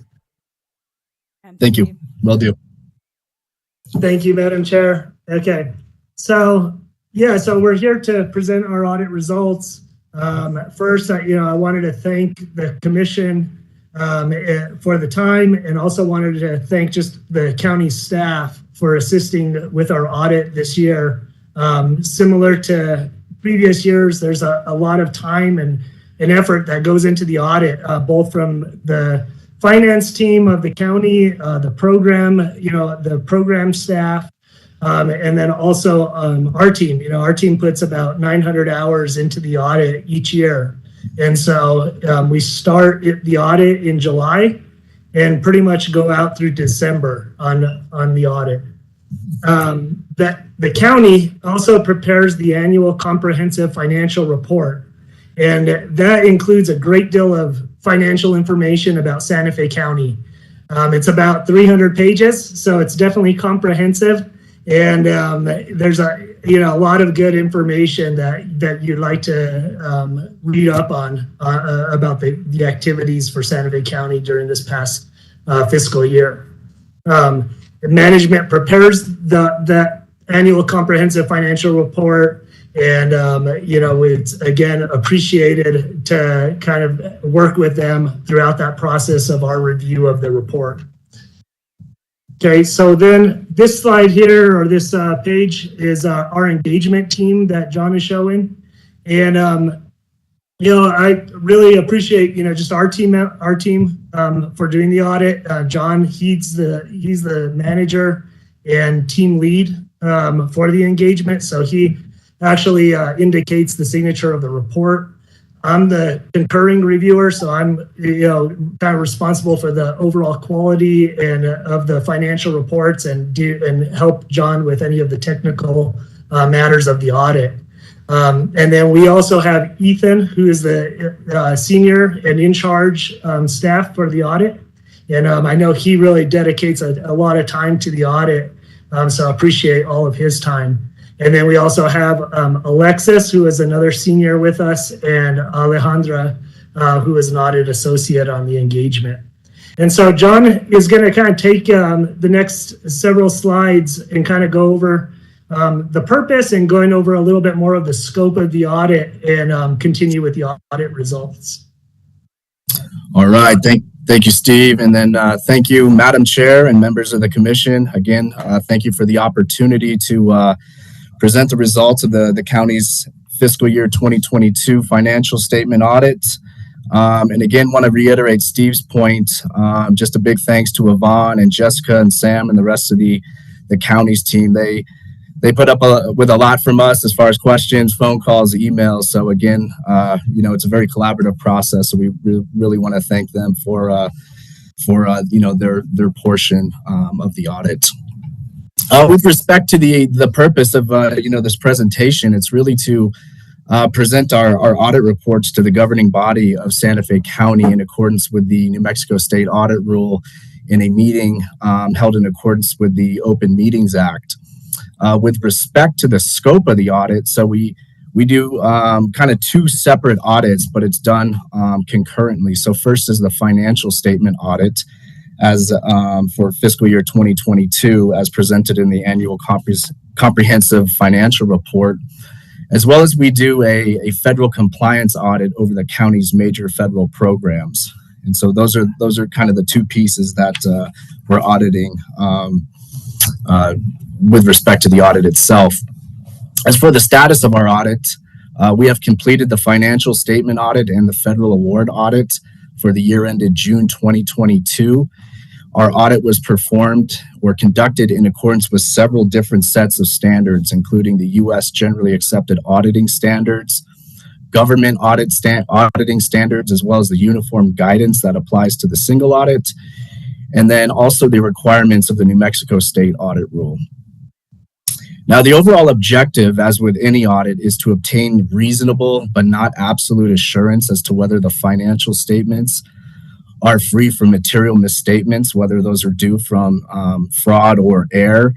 And just to kind of clarify, we don't provide absolute assurance simply because of the cost benefit, reporting deadlines, things like that. We simply can't look at every single transaction, every source document, every year-end balance, but our procedures that we do perform allow us to obtain that reasonable assurance to provide.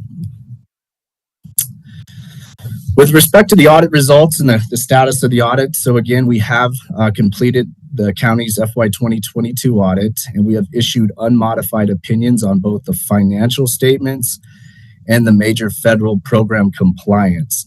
So just to kind of quickly clarify here, an unmodified opinion is also kind of a clean opinion, and it's the best opinion that us as independent auditors can provide over a set of financial statements.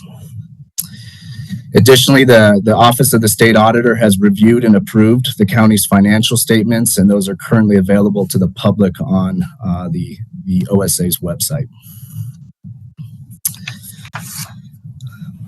In any audit, it's not uncommon to have any sort of deficiencies in internal controls. The professional standards do require that we communicate deficiencies in internal controls to management and those charged with governance. And this chart really is showing that under the professional standards, there's really 3 different levels or 3 different categories of deficiencies that we come across as auditors. You're on the top there is the deficiency in internal control. This is really kind of like your low level control deficiency, where we don't think this has a pervasive or a material impact on the financial statements. And so this is something that we could verbally, talk with management about, but we also have the opportunity to put that in writing and also communicate that to management as well as those charged with governance. More severe than a control deficiency is what we call a significant deficiency. And so this is something that we feel merits the attention of those charged with governance. And so this is more elevated than a control deficiency, but it's not as severe as the next category, which is a material weakness.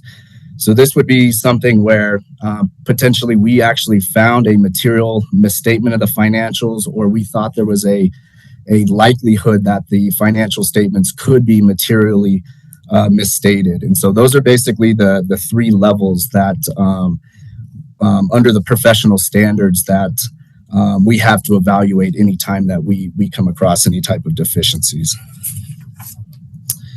And so on the next slide here, we're happy to report that there were no material weaknesses identified in our audit. So that's always a great thing when we're able to report that. However, there was one significant deficiency that we did identify throughout the course of the audit, which was reported as finding 2022-001, titled Financial Reporting. Now, right here is kind of a summarized high-level description of what that significant deficiency over the financial reporting function was. We did go through a much more detailed description with the audit committee, but essentially during the course of our audit, we identified errors within the county's annual comprehensive financial report for the year ended June 30, 2022, that essentially required corrections by the county's management. And so this was a kind of a combination of control deficiencies that in the aggregate, in our judgment, arose to a significant deficiency. But because management was able to correct those errors, we were still able to provide that unmodified opinion. And what I'll do next is I'll turn it over to Ethan to take us through the results of the single audit, any OSA findings, and then the status of prior year findings, and then any questions or concerns that we can address. Thank you.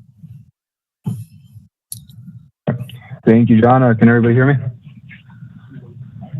Yep. All right. Sounds good. Madam Chair, Commissioners, again, thank you for the time that you're given to us to present this to you. So in this slide, I'll go ahead and go over our single audit, which for anybody that doesn't know, single audit is pretty much the audit of the federal major programs that the county participates in.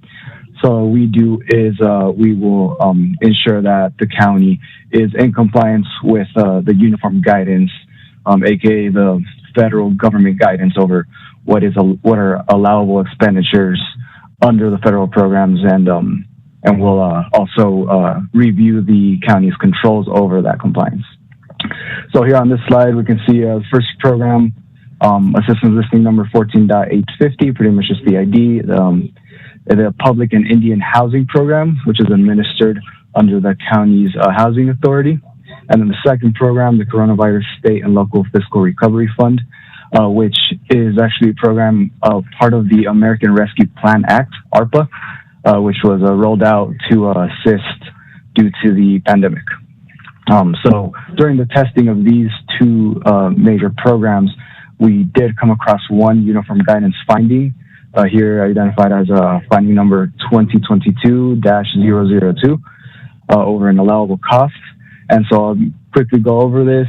It has to do with the Public and Indian Housing Program. So we came across an unallowable cost in which the program charged an expenditure of bad debt for unallowable or bad debt for uncollectible accounts, which under the cost principles is unallowed. The county was able to subsequently correct this, and it wasn't significant enough for us to modify our opinion. As we've told you, it's an unmodified opinion, but still a control deficiency that is required to be reported on the financial statements. And so this next slide, so these next two items right here, also findings. These are control deficiencies or findings under the under New Mexico state statutes. So this first finding, 2022-003, collateralization.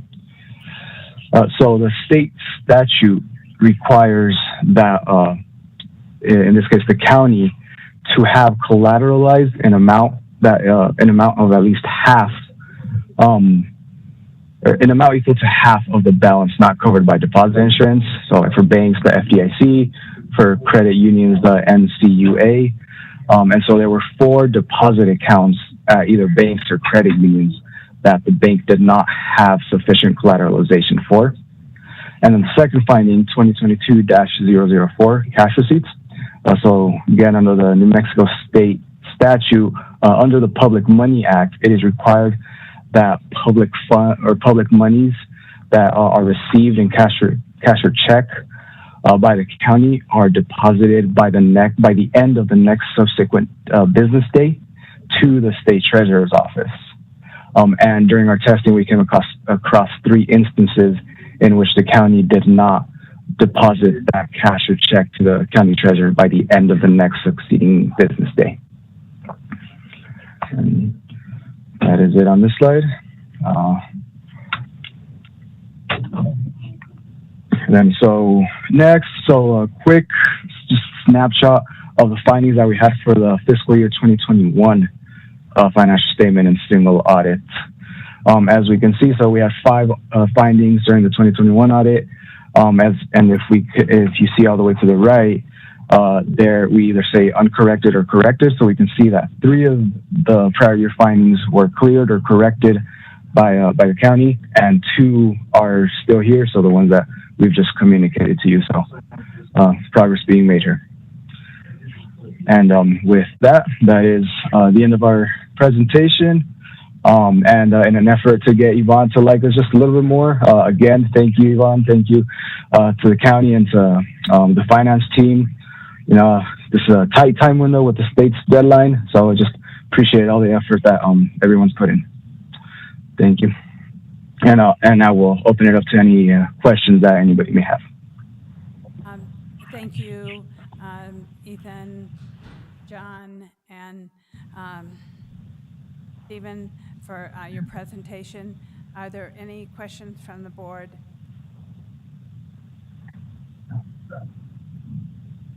Commissioner Hughes.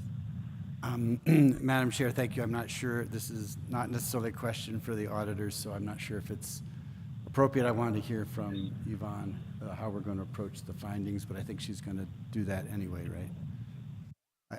So I may be just jumping ahead. Madam Chair, Commissioner Hughes,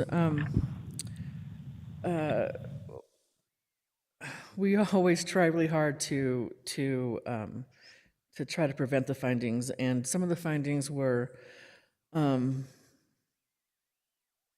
of the finding. Well, finding number 2022-001 is the finding that was repeated, and that was related to some of the errors that were discovered during the audit process. As RADW mentioned, we were able to correct all those so that they didn't have an impact on the financial statements.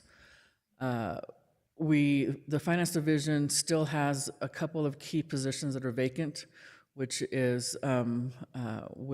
does take away some resources from the financial statement process. But our hope is that now that we do have our deputy director position filled and the accounting and financial reporting position filled, that they will be able to work through the prepping for the audit, preparing the financial statements, and then allowing me as finance director to do the overall review to try to catch most of those errors at that time instead of during the audit process. As far as the finding for the unallowable costs on the public housing grant, we did include unallowable costs as part of grant expenditures, but we were lucky enough to not have actually submitted those to HUD, so we were never reimbursed by HUD. So we'll make the adjustments in the system to reflect that those costs won't be grant related, and we've changed our process so that when we go to look at the allowable costs for the grant, that certain transactions, certain adjustments that we do each year, in this case it was an adjustment to increase the allowance for doubtful accounts, will not be included when we analyze those expenditures that are grant related versus non-grant related. The final two related to the collateralization and to the cash receipts. These two are unfortunately ones that we are unable to fully clear. We actually did a significant improvement from, was it 21 or was it 20 guys that we had like 10 accounts that were under collateralized. I think that was the most significant that the counties had. So the number of accounts have gone down. We are the finance division is continually working with the treasurer's office to monitor the accounts to see which ones we need to lower threshold, such as 240, 200, some level that will give us assurance that if the CD appreciates or the fair market value exceeds the $250,000, that we have room with that $250,000 threshold to ensure that we are fully collateralized. So our hope is that as of June 30th, 2023, we'll actually be able to clear that finding, the collateralization finding. And then as far as the cash receipts goes, this one kind of pops on and off. It was cleared during 2021. It did pop up again for 2022 with 3 items that were not deposited at the bank within the 24 hours. Again, we'll continue to work with the treasurer's office to look at their procedures to ensure that we don't have any gaps. And I do believe the one gap that we have across the board, or during the work with the work of the audit committee, we find that we're really good about having processes in place and procedures, but we're not so good about making sure that they're documented so that staff have some kind of reference to go back to if there's any questions. I think the other area that we tend to need some more improvement on is doing independent reviews internally and not waiting for the audit to discover that we had deposits or issues like this. So we'll try to catch them during the year instead of during the audit process.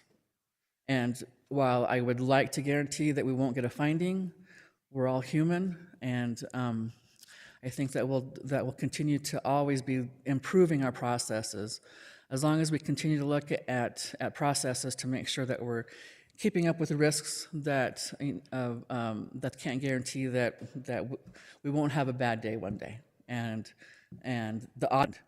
So as much as we try to make sure that everything's clean. Commissioners, I did have a conversation with our county treasurer this morning, and just wanted to let you know that improve the processes so that these will hopefully. On the clean audit, I mean, that's very good, and that means that everything is mostly, because once you clear up these, then the auditors will find something else. So that's just the way it goes. And thank you to the auditor. Board, I also want to recognize Yvonne for Altiv, and or at least we hope they're not punitive, to working with us on clearing these findings so that we can move forward with that. And with that, yes, go ahead, Commissioner Hamilton. Thank you, Madam Chair. I just wanted to add to that a little bit, because the more I think about it, I mean, the more I think it's really important to recognize how amazing it is and how noteworthy it is that, and deserving of credit to get a clean audit with very limited and discrete findings, with the challenges of having the turnover in EPS, and in addition the open positions, so that the incredible amount of work that everybody, that you as director and everybody in your department had to do to pull the whole load despite the vacancies. So I just think that's notable and appreciated. Thank you, Madam Chair. Thank you.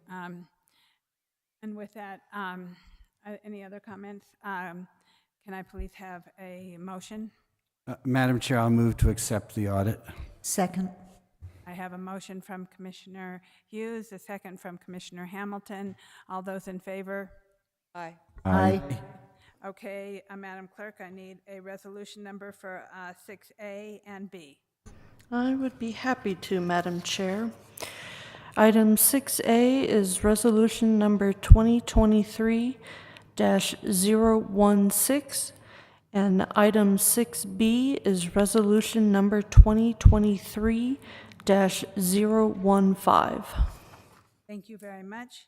Next, we will go on, and thank you, Yvonne, for all of your work, and thank you to Steve, John, and Ethan for all of their work. I am grateful to have our audit turned in on time and be done with that for this year, but what it just means is we just start the next year. So thank you once again, Yvonne. We'll go on to item. Thank you, Madam Chair. Thank you. Item 6C, request approval of the Water Policy Advisory Committee calendar year 2023 work plan. Hi, Michelle, welcome.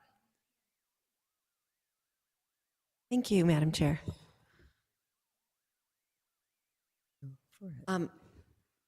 Do I need to say anything? So this is Give us your. This is my chance. So what I've included in the packet is the work plan and for 2023 and the calendar for 2023 for WPAC meetings. It's remarkably similar to last year because we are still working on the same initiatives that we were working on last year. As you know, Anjali, my predecessor, left the county in early 2022, and I didn't start until mid-2022, so we had a little bit of catch-up to do, the WPAC and me, and we're just getting going again, so that's why it's quite similar to last year. And how often do you meet? We meet once a month, the second Thursday of the month.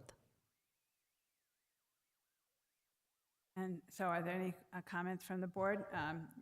Commissioner Hamilton? I just want to reiterate, first of all,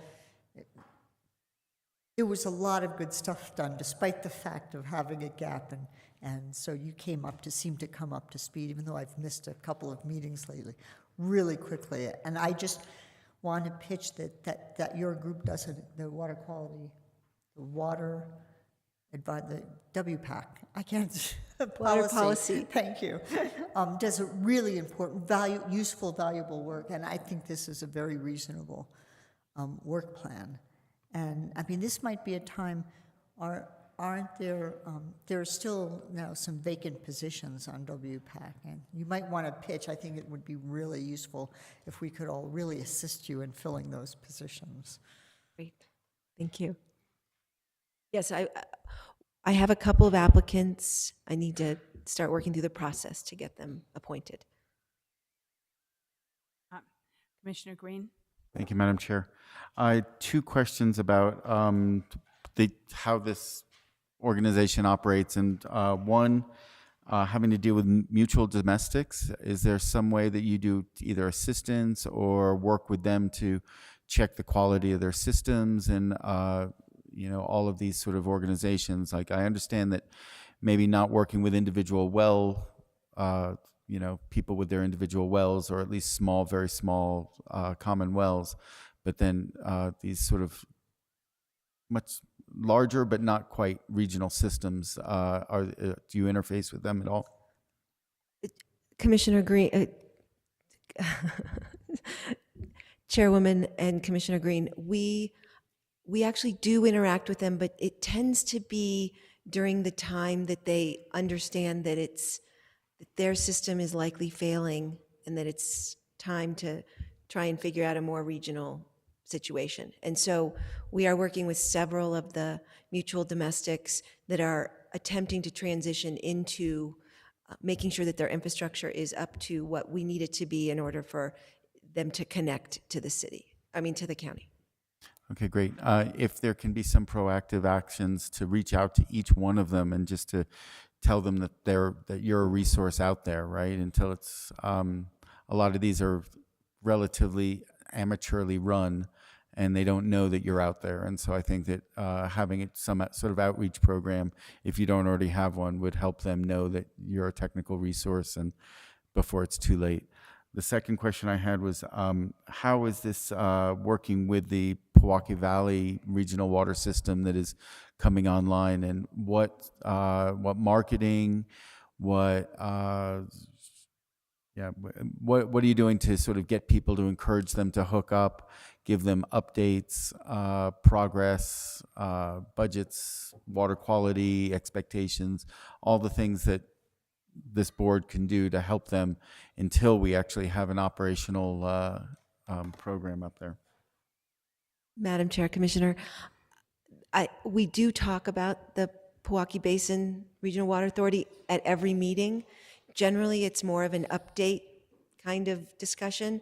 I will make sure that at this coming up meeting, which I would encourage you to attend if you'd like, I can send you the link. Be careful what you wish for. But. that we discuss what you have just requested. Commissioner Hamilton? Thank you. I just want to mention that there can be confusion. The WPAC is the Water Policy Advisory Committee. They're the volunteer group that year to year addresses technical and, using that term broadly, issues that the county and particularly utilities department needs advice on.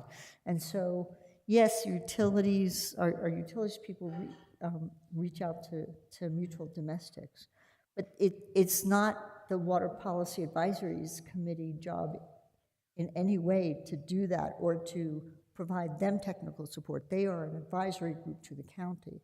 And so some of your questions are fairly complex because obviously our utilities department does that kind of marketing and outreach for the county to the Pewaukee Valley system, but the WPAC, what they did was work behind the scenes a few years ago when issues were generated to generate information that the utilities department and the county then used in their development of that program. So the WPAC itself is not a technical resource in that regard. So it's multifaceted. Pardon me, Commissioner, Madam Chair, just trying to make sure that they know that all the resources at the mutual domestics are there, and that when trouble spots are coming down the path, that they don't feel abandoned, and that we're aware of as much as is happening in their mutual domestic systems. Well, I get it. I mean, I ran a mutual domestic for 14 years. They can't reach out to the WPAC. That was what I was trying to say. They can reach out to the county, and they can reach out to the state, and depending on what they need, and they can reach out to the RCCA, blah, blah, blah, blah, blah. But WPAC is an indirect source of assistance through the county utility. And Thank you, both Commissioner Hamilton and Commissioner Green. But also, there's a bill in the legislation right now, introduced by Peter Worth, about regionalizing all the water systems and having to do with the mutual domestics and being able to be available to them. And so, if that's something that we care about, I would suggest that Commissioner Green and others work with Senator Worth on making sure that this bill is passed and that we have a way from the state to help the mutual domestics, because they fall under, they're all separate at the moment, and what I believe that Senator Worth is trying to do is create a broader collective. And it's actually, it's Senator Worth and Susan Herrera who did a huge amount of work on that. And yeah, it could be a very important thing.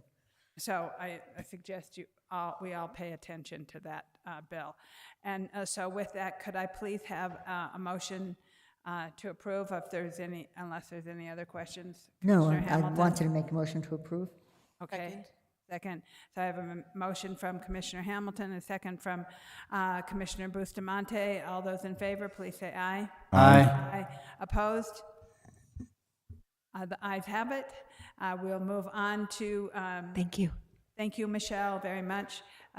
We'll move on to 6D, which is request approval of Amendment Number 4 to the collective bargaining agreement between Santa Fe County Deputy Sheriff Association, and I believe that is, I have Adon Mendoza there, but I also see Rachel Brown, our Assistant County Attorney. So is Sheriff Mendoza online? Okay, so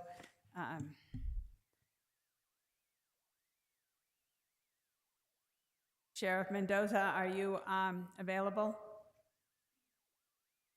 Yes, Madam Chair. Nice Madam to hear Chair. from you. Okay. Nice to hear from you, Welcome. Madam Chair and Commission. Thank you for giving me a few minutes just to talk in support of Amendment Number 4. This is an amendment that's going to do several things. And as many know, the legislature and the governor allocated approximately $50 million for law enforcement across the state. In the last legislative session, that money was put out to departments to retain and recruit law enforcement individuals throughout the state of New Mexico. Although we weren't the recipient on the first round of monies that were allotted, we were a recipient on the second round. And during that second round, we were allotted $112 and $500,000. That money, we went to work coming up with a plan to try to retain and recruit law enforcement officers for the Santa Fe County Sheriff's Office. So again, this does several things. It allows us to use some of this money to retain one of our most valuable resources, and that's the deputies that work for Santa Fe County that have been here, that have weathered the storm through low numbers of officers on the streets while we have been recruiting through COVID, and to reward them for all the hard work and their commitment to Santa Fe County. The other thing that it will do is we put together, working with county staff, and I want to thank all of county staff to include the legal, HR, and the manager's office for coming together to come up with a comprehensive hiring package for officers that wish to make Santa Fe County their career. And that is going to be in the form of hiring bonuses and also a leave bucket to allow officers to take leave as soon as they come into the office if necessary. And so I think that's going to do wonders for recruitment and retention for our officers, to ensure that we have the deputies to respond to public safety emergencies throughout Santa Fe County. And I know that the county commission and the county take public safety very seriously. And so I would ask for your support and approval of this amendment so we can get these packages off the ground to retain our deputies. And what you will also see in this amendment is the collaboration with the collective bargaining union, which is an agreement with the plan that we've come together with to help the sheriff's office and the recruitment and retention of deputies. Thank you. Thank you, Sheriff Mendoza. Are there any questions from the board? Madam Chair, I'll make a motion to approve the item. Second. Okay, I have a motion from Commissioner Hughes, a second from Commissioner Hamilton. Under discussion. Thank you, Sheriff, for being. I do have a question. So Sheriff Mendoza, Madam Chair. Yes, go ahead, Commissioner. So after the 13 pay periods, is there any type of limit? Can someone go out and then come back in and go out, or is that just a one-time benefit in that regard? Madam Chair and Commissioner, it depends on which one you're talking about. This is a one-time retention percentage that's given to deputies that are currently working with the sheriff's office, and there is a commitment that they would continue working, I believe, for a year after receiving that percentage. And then the same goes for the actual recruitment percentages. They would get a certain percentage up front and then work for a certain amount of time with the sheriff's office. And once they've reached that time frame, they would receive their second percentage. So this is, I think, will be helpful. There is some money up front, but there's also a commitment from our employees to work for Santa Fe County for a certain amount of time. Madam Chair, Sheriff Mendoza, thank you. Okay, any other comments? Or questions under this? Okay, all those in favor, please say aye. Aye. Aye. Opposed? I have it. Thank you. Thank you, Sheriff Mendoza, once again for all your work on this project. We will go on to item E, request approval of amendment number 3 to the collective bargaining agreement between Santa Fe County, New Mexico, and the American Federation of State, County, and Municipal Employees. I see Rachel Brown at the podium. Welcome, Rachel. Thank you, Madam Chair and Commissioners. Before you now is Amendment 3 to the AFSCME 1413 M bargaining agreement. That is the bargaining agreement for our nurses, our physician's assistants, our dental assistants, and our pharmacy techs. And there is one misstatement in the memo, and that is that they have not received any COLAs to date since this contract went into effect. In fact, the contract went into effect in August of 2021, and there was a COLA in January of 2022, a 2% COLA. There was also a 3% COLA in July of 2022. However, the contract doesn't provide for any further COLAs from now through August 1, 2025.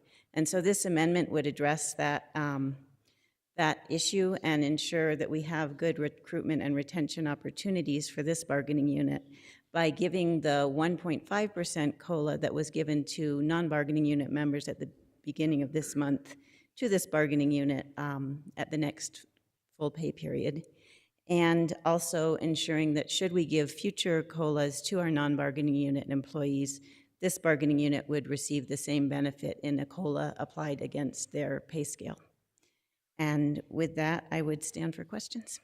Are there any questions from the board? Madam Chair. Commissioner Hughes? I don't have any questions. I just think it's great that we can offer these incentives to our staff. And I'll move for approval. Okay. Second. I have a motion from Commissioner Hughes, a second from Commissioner Hamilton. I too would agree that it's great. We need to retain the nurses, and anything we can do is really important. Is there any other comments from anybody? With that, we have a motion. All those in favor, please say aye. Aye. Opposed? Okay. Thank you. Motion carries. Next, we will go on to presentations. Presentation on Santa Fe Community College, Professional Readiness and Technical Experience for Career Protect Program. Santa Fe County Dean of Continuing Education and Contract Training, Kim Sweden, and Community Department Development, Paul Olson. Nice to see you, Kim. Nice to see you, Paul. Welcome. Thank you, Commissioners. Paul Olofsson with Community Development Department. With me today is Chris Sedin, who is the Dean of Continuing Education and Contract Training at the Santa Fe Community College, and she has a presentation outlining the Protect program that the county has been supporting for several years. So with that, I'll turn it over to Dean Sedin. Swedin, I'm sorry. Thank you.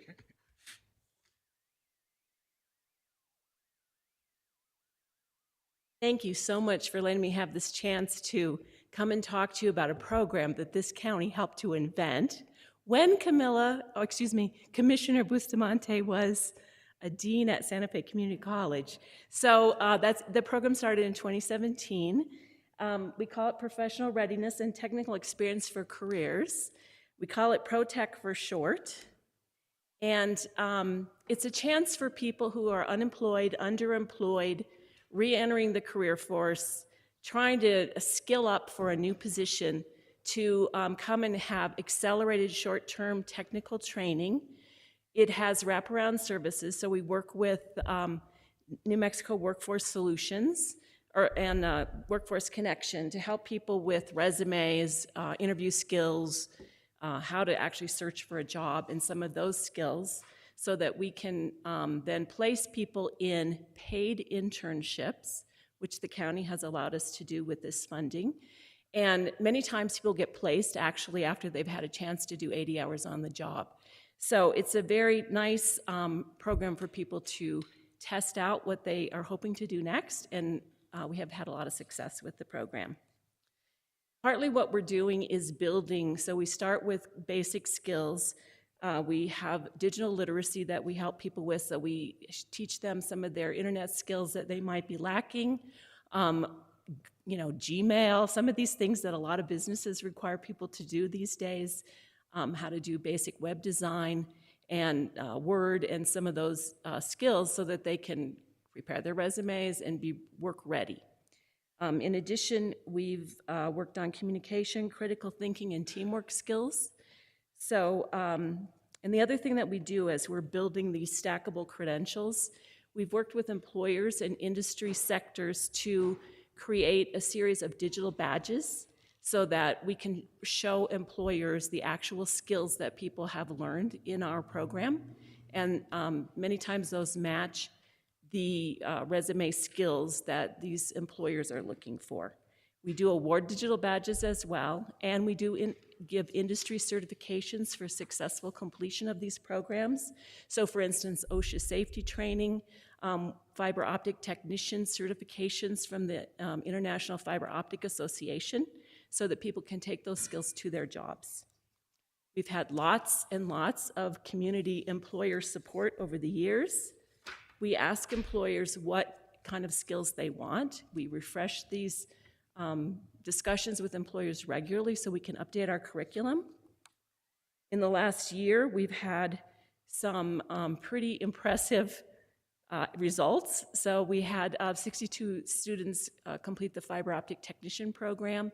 We've had 18 people complete the film and television production assistant program, where they actually got placed on productions. We have Tech for Business, so that's the whole Microsoft suite, so people can be administrative assistant or office ready. And then our safety programs. And we've also added safety program to the film and television production assistant training, which has been very interesting to local productions. We have a number of programs that we would propose to do in 2023, should we have the opportunity to continue working on this program with the county. And this is the pathway. So we start with intensive training. It's usually 30 to 40 hours. It might happen in 1 week boot camp style. It might happen over a series of a month or 2 months. And then we have the workforce training skills with the resume and so on. And then they get their paid internship so that they can actually test out their skills on the job. And I think why it's different, this deep work with employers coupled together with the opportunity for students to test their skills in the real world environment. We have very supportive classrooms, and we have some wonderful alumni that we sent you this information. So Aaron, for instance, was in the first class. He went on to get a BA from Northern. He started a production company. He created a film, and now he's working at the Indian Affairs Department here at the state of New Mexico. So we have other people. Kira Jones, she was a little bit stalled in her career. She actually got to work on some production assistance, some films and TV shows, and now she's in high demand, actually, in that arena. And then Tricia Ware, again, she was unemployed, trying to figure out what to do next, and so through this program, she had the opportunity to work at Lanel as an intern, and they kept her on. So this is, I can answer any questions you have. I know we have limited time. Thank you, Chris. I think this is a really important program. Comments from, I see Commissioner Bustamante wants to say a few words. Madam Chair, Chris Swedien, I am so excited about how much you've grown. I am thrilled with this program. I saw it in its inception, the first meeting that was sort of loose ends, and I'm so proud of the good work that you and the college continue to do in this respect. And I want to just sort of plant a seed. Maybe it's an opportunity with the EPA training, which I will share with everyone has been substantially funded for getting people into all of those types of EPA jobs. But if there is opportunity in the future for any properties that may need remediation, in collaboration with the county in doing a work-based learning type of opportunity to remediate any of the sites that might benefit from it. I don't know of any right off the top Superfund type of locations. I right away think of the Airport Road Eberline building, but it's still owned by Eberline. It is not a county building.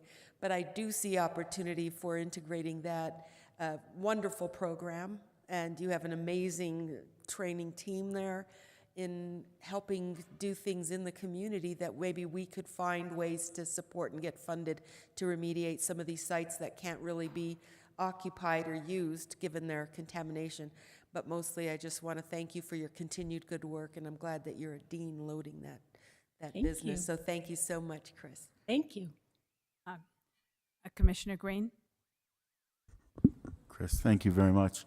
Who funds you besides Santa Fe County, and what is your total budget?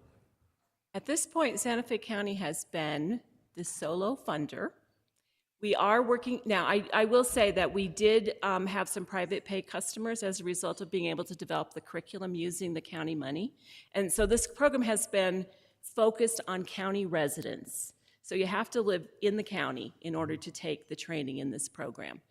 Luna County hired us actually to do fiber optic technician training last summer. So we have expanded out. And the other thing that's interesting is with our recent applications, we have 2 programs happening in February. One is the film production assistant training. It has 200 applications. 100 of them were from Santa Fe County, 100 from around the state. And the fiber optic technician training program, we have 99 applications. At this point, 25 of those people are from Santa Fe County.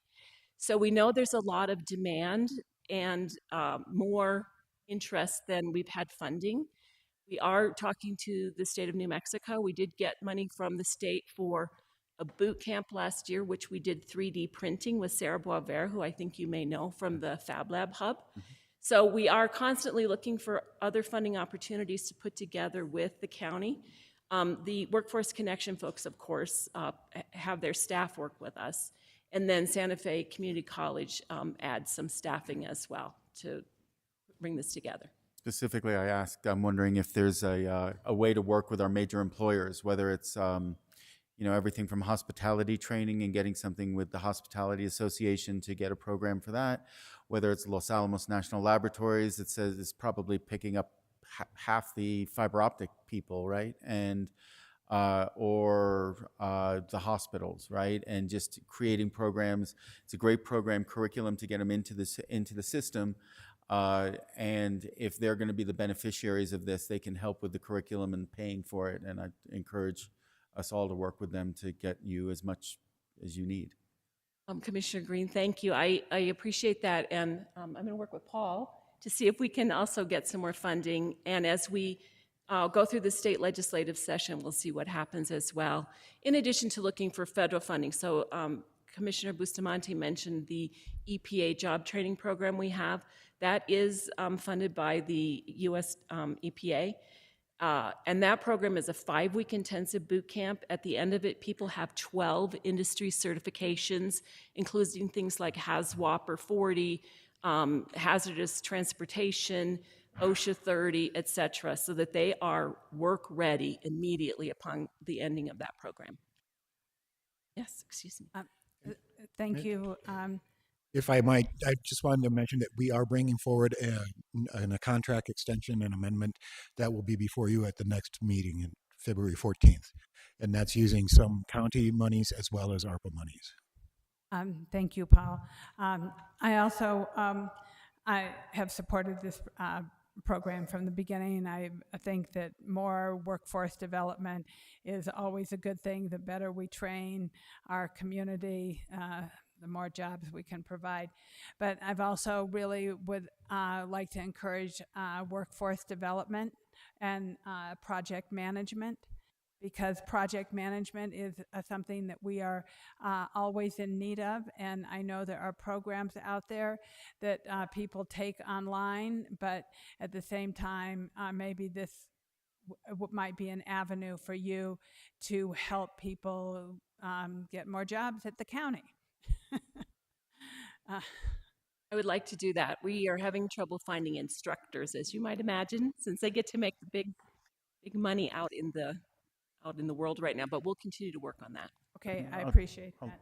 Sorry, along those points, I wonder if there's a chance to work with the Sheriff's Department and like to do some entry-level recruitment for public safety officers and to get our trainers that are at the Public Safety Department to come in and do maybe a program like that, because we have high vacancies there. I'm just thinking out We loud. have the police academy that Sheriff Mendoza actually is on the board of. Thank you. Any other comments or questions? Thank you, Chris, very much. It's a wonderful program. Thank you for giving the presentation. We appreciate it very much. Thank you for your support. Next, we will go on to item 7B, presentation on Santa Fe County Earth Day event, Community Development Department, Caitlin Weber and Jacqueline Beam. To you about our plans for the 2023 Earth Day event.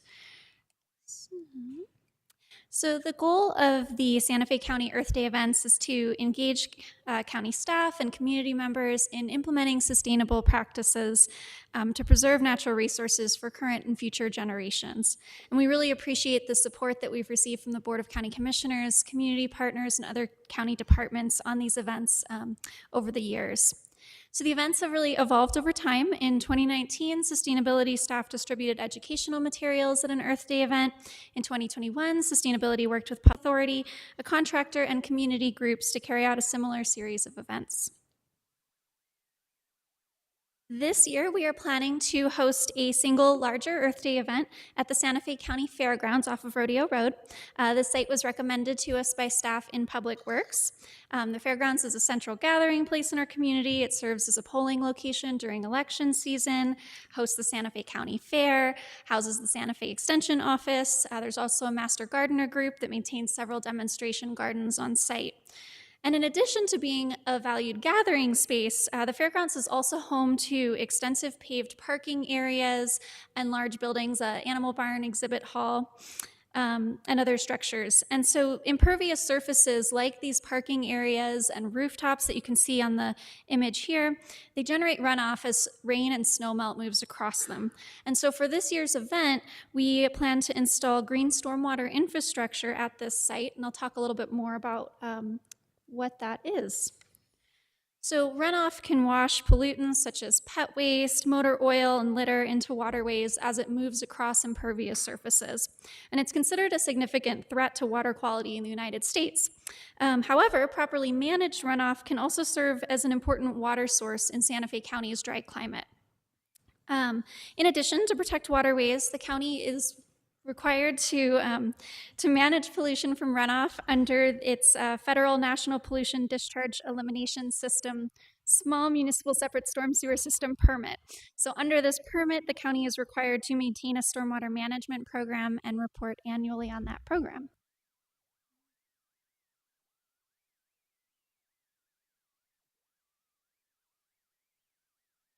Oh, so okay.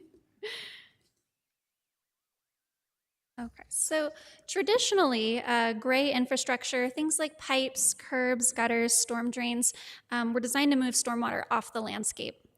Green stormwater infrastructure, on the other hand, serves to treat and infiltrate runoff in place. So the two photos on the right here are showing two rain gardens in Santa Fe. One is off Aspen Drive, and then the other one is downtown. And these rain gardens are both harvesting water from the surrounding impervious surfaces. So in the case of the top photo, it's harvesting water that's running off of that parking area, and on the bottom photo, it's harvesting water that's coming off of East Alameda. And these gardens are allowing the water to infiltrate into the soil and then supporting trees and other vegetation. And so this graphic from the Nature Conservancy illustrates how these gardens work. Water enters the garden from adjacent impervious surfaces, whether it be rooftops or pavement, and then the garden acts as a kind of sponge, absorbing the water. This serves as a sort of natural filtration system to remove pollutants. And then rain gardens can also support trees and other vegetation with minimal irrigation. And this provides a water-wise way to cool our communities and provide habitat for pollinators and wildlife. So the Earth Day Rain Garden is planned for the location circled in red, which is next to the arena and the sandbox at the fairgrounds. The garden will harvest water from the rooftop of the arena, the exhibit hall, and then adjacent paved areas. And this will help to increase water infiltration, which will allow the area to support vegetation with minimal irrigation. The nearby sandbox will be retained and incorporated into the design. So we are planning this year's event for April 22nd, 2023. We intend to have the excavation, kind of the heavy lifting for the garden done by a contractor prior to the event. And then during the event, we plan to have tabling and other educational activities, as well as a presentation on how rain gardens work.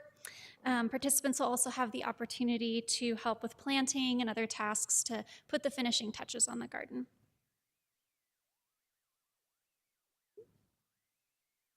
Okay. So we're really excited about the immediate and future benefits of this project. The event and the completed fairgrounds garden will serve to increase awareness of sustainable landscaping practices in our dry climate. And then the garden will also serve as an important pilot project to inform the expanded use of green infrastructure in the county. And in the future, we would like to explore creating a plan to expand green infrastructure in the county, and this plan would then be used to inform future Earth Day projects and county projects. So I would like to thank everyone who has contributed to the project so far, the Santa Fe County Extension Office and Master Gardeners who provided input on the project and have offered to help care for the new garden, Public Works who identified the fairgrounds as a site with tremendous potential for rainwater harvesting. Public Works is also contributing funding for the garden. Community Services, who's helped us to coordinate logistics and connect with partners for this project. Leandro Cordova, Sarah Smith, the Commissioner's Liaisons, and others in the County Manager's Office who have been helping with event logistics. And then growth management staff who will be reviewing the garden plan to ensure that it's in compliance with county requirements. And also rainwater harvesting experts who have shared their ideas for this project. This project is a really large undertaking. We expect that our list of collaborators will only continue to grow. We look forward to working with the Board of County Commissioners, county staff, local experts, and the community on this project. And with that, I'd like to turn it over to Jacqueline Beam to say a few words.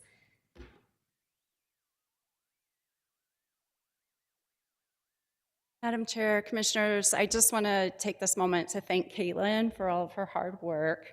This has been a beloved tradition that is growing and evolving, and I think the green stormwater infrastructure is such an excellent idea because it really covers and intersects so many different areas like the MS4, also our need and concerns about drought and water harvesting and shade.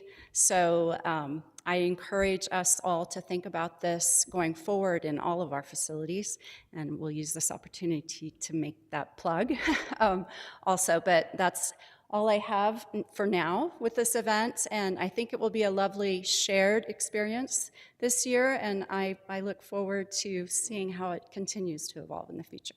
And with that, staff stands for questions. Thank you, Caitlin, and thank you, Jacqueline. Questions? Commissioner Hamilton? I just think it's a fabulous idea. I think it's fabulous because, like you said, it's such a useful idea in a mixed developed area, from urban even to rural, but doing this sort of thing as a mitigation to the problems that are generated through development, that also intersects with being able to, mitigate drought and that sort of thing.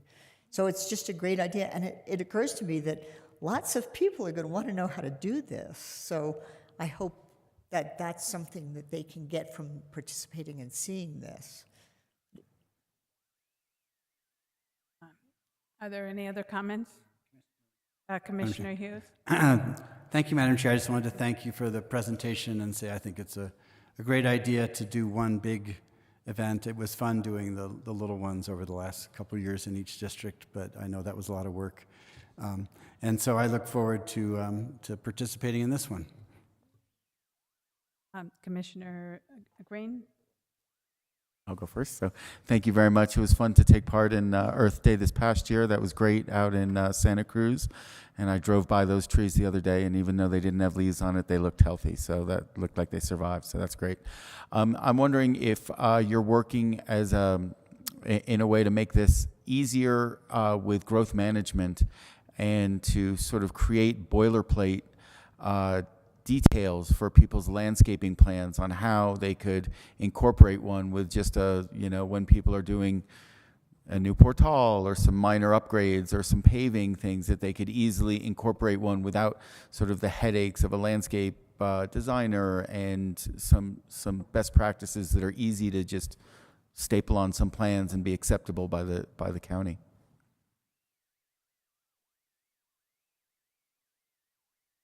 Yes, so Commissioner Green, Madam Chair, as part of this event, one of the things that we're planning to include are presentations on rainwater harvesting, kind of gardening practices in general, to help this to become an educational event. And Jacqueline, did you want to speak to? Yes, and Commissioner Green, or Madam Chair and Commissioner Green, what you're referring to is more educational material and working with growth management, and that is certainly something that we all endeavor to do in the Sustainability Office, is to reach more deeply into these systems and embed ourselves. I think I called it a virus, which was probably a bad word to use, but it's a good virus that we would like to move towards as we continue to grow our office and our division. That is, by all means, an area that we're headed towards. Commissioner Bustamante? Madam Chair, thank you. Bravo. Oh, I think it's great. I just think I can't get the smile off my face. I think it's so, it's going to be a demonstration. It's going to be something that I think it's brilliant. Thank you, sincerely. Thank you, everybody. I also think it's a great idea. I had the pleasure of working with Melissa McDonald early days on the Rain Garden on West Alameda, and so I have had other experiences with rain gardens, and I think we also put one out on Constellation Drive in the early days of my commission seat, and I think it's a good project, and I especially think it's important for the MS4 permit, which is something I care very deeply about. The more we're in compliance with that, the better quality our water is, and good quality of water is incredibly important. And so this is a natural way to improve the quality of water. So thank you. And with that, thank you very much, Caitlin. Thank you, Jacqueline. Thank you, Paul. And enjoy getting it together. And what date are we going to be doing this on? Madam Chair, April 22nd. Oh, yay. In on the morning. Earth Day. And there will be breakfast served, I believe. Okay. So everybody put that on your calendar and get ready to go out there and work. And make this beautiful. Thank you, Commissioners. Thank you. Okay, next we're going on to matters of public concern. I do believe we have some people here who would like to speak on matters from public concern, and there may be people online also. Who in the audience would like to speak on matters of public concern? Okay, I see two. Okay, please come forward. I will open matters of public concern. Greetings, good afternoon. My name is Chris Leslie Curtis, and I am president of the Santa Fe Short-Term Rental Alliance that supports and advocates for short-term rental hosts in the city and county of Santa Fe. Part of our organization's mission is to advocate for responsible hosting and reasonable regulation development. We have involved ourselves in the county short-term ordinance development by providing past public testimony and public comment along the way.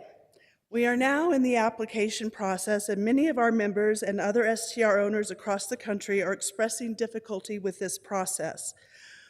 We understood that it was the goal of the county to register and license all existing short-term rental owners and non-owner properties, and then move to gather data to fully understand the dynamics of the short-term market in the county. We requested a simple application process that would be fairly easy to navigate, and we gave public testimony on the ordinance to achieve this goal. In the ordinance, it states that at a minimum, the application process shall include, and then we have our list of requirements as quoted in the ordinance. And the problem here is as people have gone down the road and tried to compile the list, they've run into all sorts of other issues as they work to get their short-term rental permit.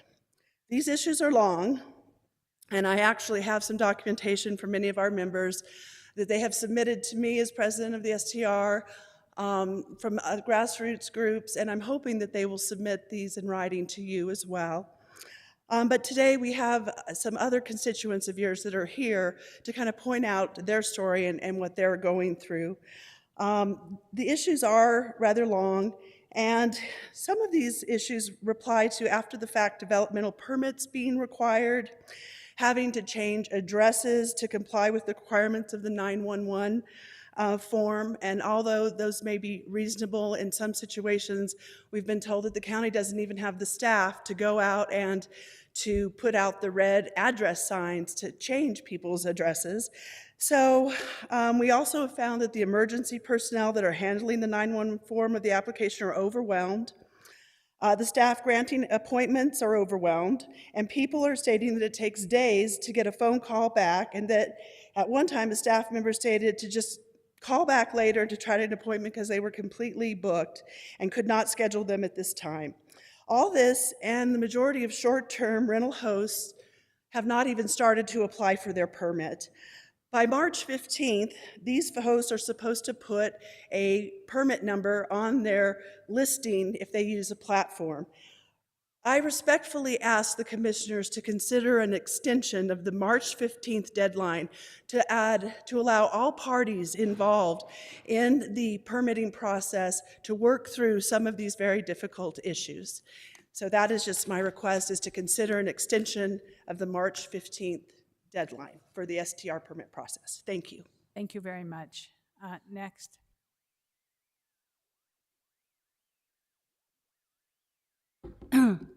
Good afternoon, Madam Chair and Commissioners.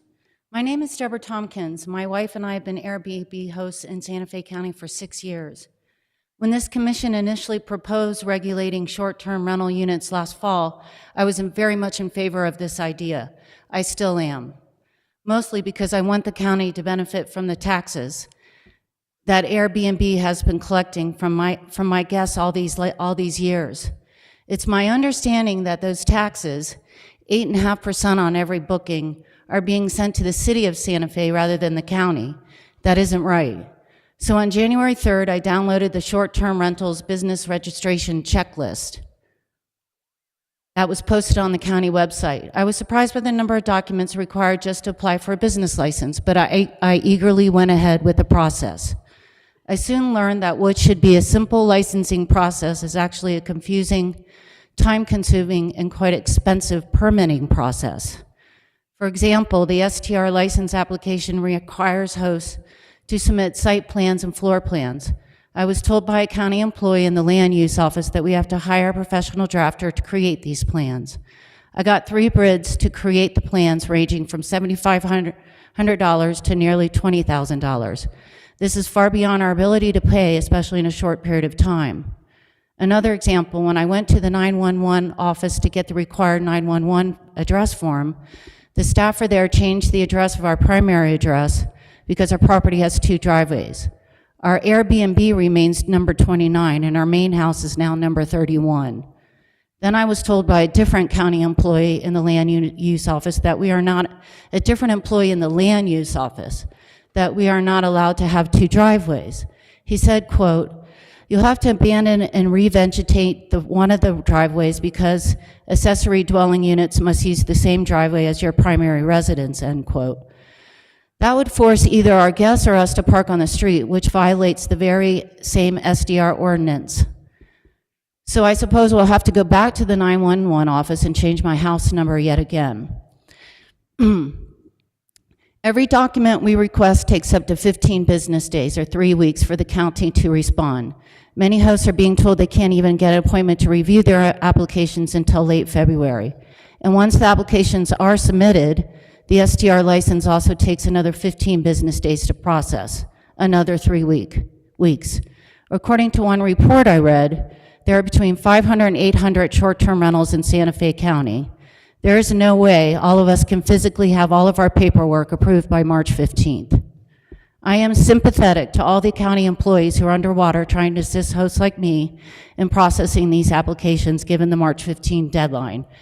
I fully support the necessariness of offering safe spaces for guests in our accommodations. I respectfully ask to do this. I respectfully ask that the commission extend the March 15 deadline and take a long, hard look at how the county is implementing the STR registration business license. If the process remains as is, I expect most hosts in the county will drop out and not get a license at all. This could potentially result in a massive loss of tax revenue for the county. Thank you.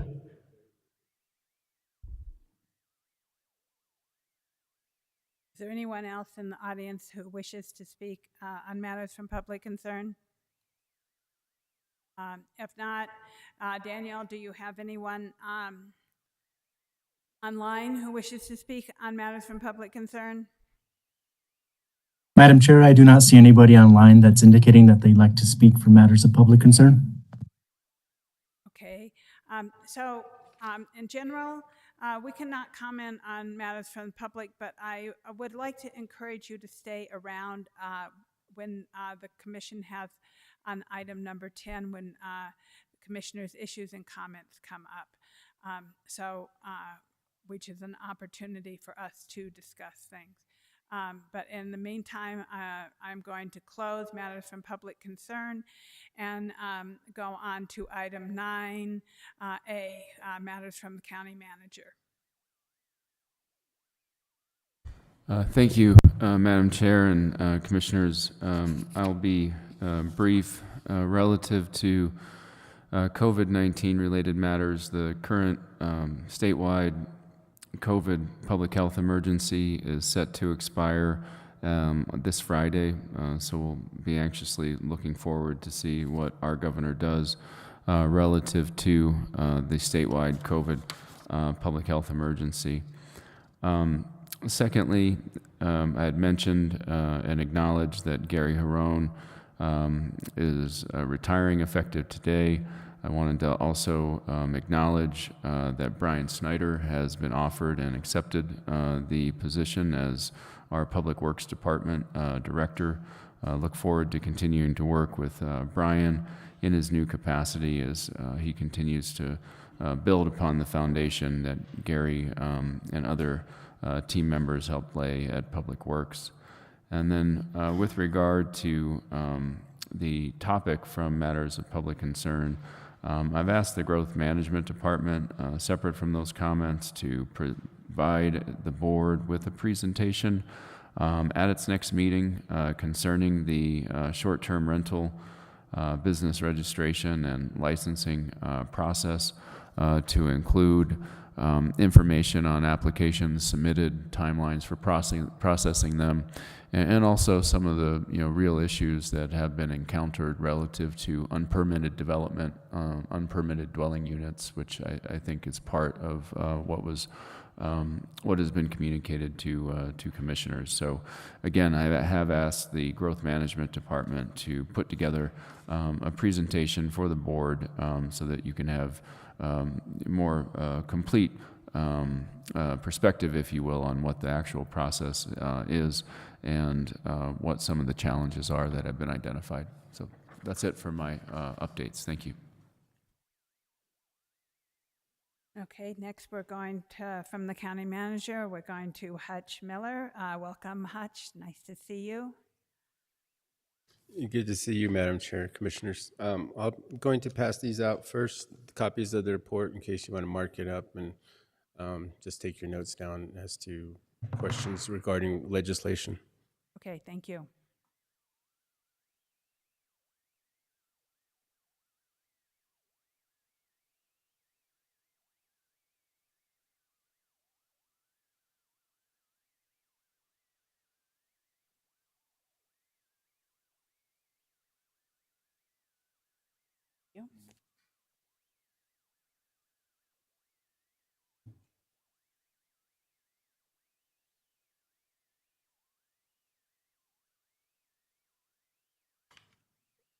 So what I would like to do today is just go over a brief synopsis of what's been occurring at the Capitol since the start. I think this is the first time I've been here to the commission meeting since the legislature started, and I'd like to receive input on you as to how you like to see me utilize my efforts at the Capitol, and also look at other legislation that may be in the purview of the county that that I need to pay closer attention to, and staff does as well. So currently we have 46 days remaining, and on page 1 there's a listing there of the session dates, and we close March 18th at noon, and there gives the dates of the effective dates of legislation when they're signed into law. And in this table just goes over a brief summary of the amount of legislation that's been introduced so far, and looks like I would say we're a little behind track. It would be more in the high 200s for both houses. But so far, there's only been one bill passed and signed into law, and that was the House Bill 1, which is the budget to pay all the workers and per diems for everything that's going on there, copy paper, whatnot, at the legislature. Page 2, there's a listing of the dates that are in place for capital outlay requests. And I just want to make a caveat that these are dates imposed or set forth by legislative council services. So if things aren't going right and if things get behind or anything like that, the legislators could so choose to extend or alter these dates to manage unforeseen instances or questions that are involved regarding the capital outlay that's available. And just a brief note, there's reported to be $1 billion that's going to be taken out of general fund for capital outlay. So they're not going to use the bonding, the severance tax bond capacity this year for capital outlay projects. It'll just be general fund money. And so one of the issues that it's at hand right now is how they're going to divide up this $1 billion between the executive, the House, and the Senate.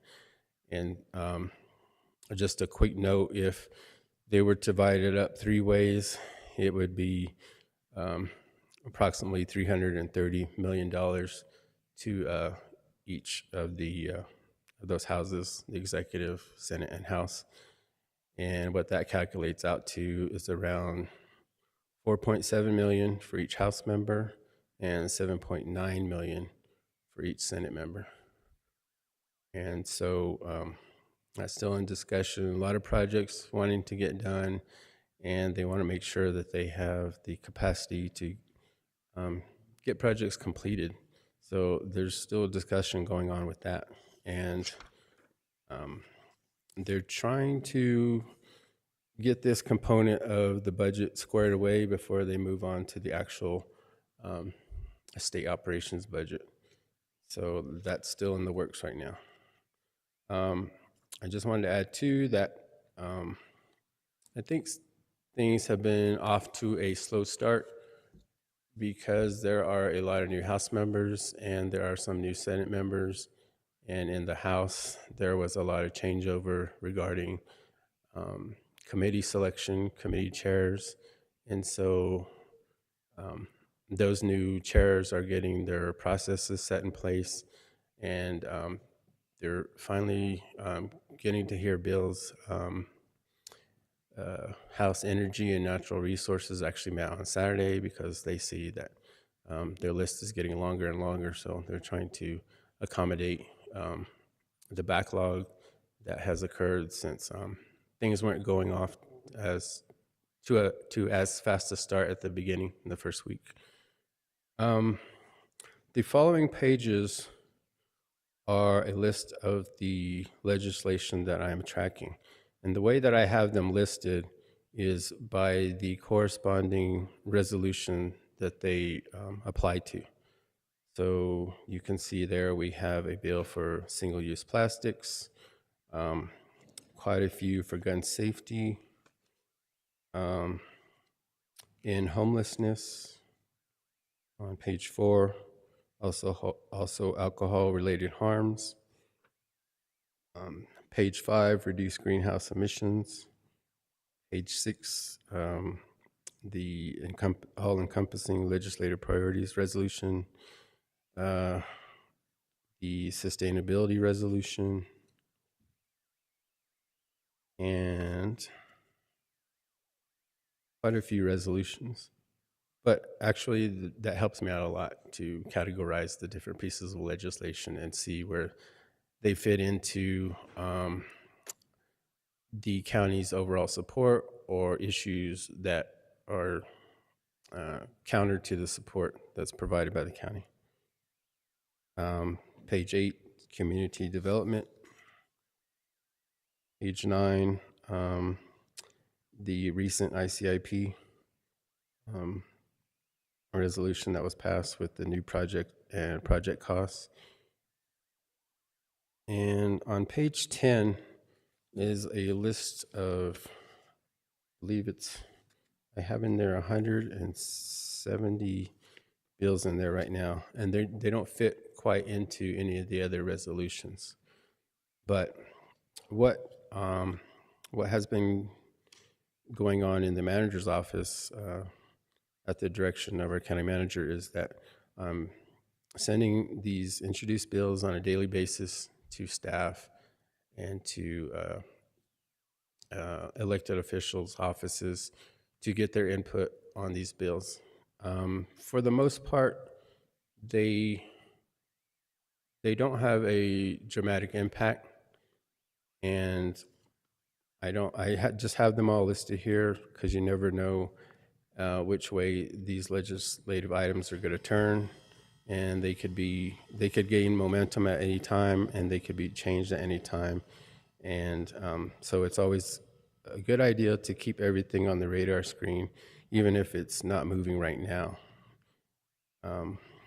With that, I just wanted to make sure and offer my thanks to our county departments, our managers and directors who have all been very responsive and quick to the pieces of legislation that have been sent out, and offering review for pieces of legislation that I have provided them that I identified as having a potential effect on Santa Fe County.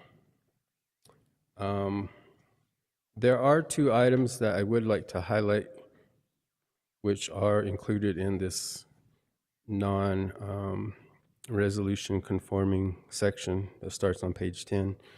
And on page 12, there's a House Bill 121. And this was actually heard today in House Environment and Natural Resources Committee, and it did pass. There seems to be a lot of objection to this particular bill, and the review that I have received from our utilities department is that, well, what the bill does in essence is eliminates the transfer of water rights between districts, and what you have to do if the legislation is passed is lease the water rights between districts. So according to our utilities department, there's not a great amount of this occurring within Santa Fe County, but if we were to do future use of water rights not in district, because of this new process that would be adopted, it could hold things up substantially. And so there was a lot of support from more of your local users, acequias, farmers, wanting to keep that water for certain in their own districts. But there was a lot of opposition from the government side based on the cumbersomeness that this new process would add to the use of water rights outside of district. So just to put that on your radar screen, I think that we can delve into this more with the utilities department and perhaps bring back something in a future meeting if there are not any changes made to the legislation. Today, the bill was passed as is, and there wasn't any amendments made to it, so it's still in the, I would say, questionable state right now. The other item I wanted to bring attention to is on page 23, and this is Senate Joint Resolution number 9. And this is a constitutional amendment, replace and repeal of the anti-donation clause. Review that I received from legal is that there could be an unforeseen consequence of this inaction, and that would be that community well-being projects and disaster relief assistance could overburden some county staff, since there would be an influx of requests coming in, since the anti-donation clause would no longer exist, and we'd be open to assisting and helping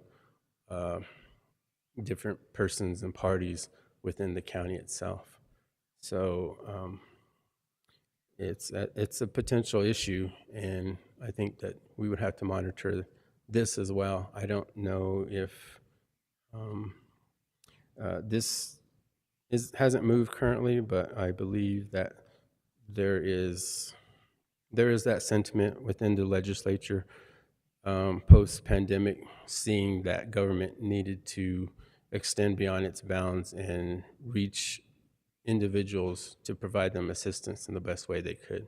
So I believe that this would potentially move forward. With that, those are the two main items that I have identified now from staff comment, which are have potential negative consequences to county operations currently. With that, I don't want to go through every single bill here. I just wanted to highlight that within the report where there is more text provided, those are the pieces of legislation that are currently moving right now, and they've passed a committee, or they may have passed 2 committees already. So those with the longer text, those are items to keep an eye on, and those are the ones that are moving right now. With that, right now, I'll go ahead and answer any questions that you have. Are there any questions from the board? Commissioner Hughes? Thank you, Madam Chair. Not so much a question. I just wanted to let the board and Hutch know that I did meet with Senator Nancy Rodriguez today, and she's going to introduce a bill to take out the sentence that disallows county commissioners from serving on housing authority boards. You know, this is sort of late in the game to be getting a bill introduced, and there's a backup of drafters, so we'll see how far it goes. But if it gets introduced, we'll definitely want to keep an eye on it, because she'll need at least someone from the county at each hearing. And I'll intend to go if I'm available, but if I'm not available, we'll need to make sure somebody's there to support her. And I'm grateful to her for taking this on. And then I think as looking at this list, I think there's some other bills that legislators are working on that haven't been introduced yet. So it is moving very slowly this year, it seems. So I think there'll be others coming up. Thank you very much for the report. This is very useful. You're welcome, Madam Chair, Commissioner Hughes. Commissioner Hamilton? So you also have listed here, so you had said that you're following all these. So everything you have listed here are things that you're following?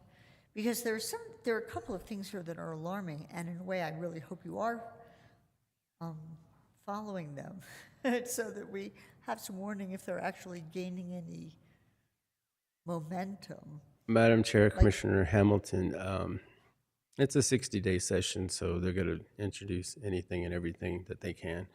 And truth be told, that a lot of these things, they don't have the legs to go any further than introduction. The sponsor may not even take it to committee.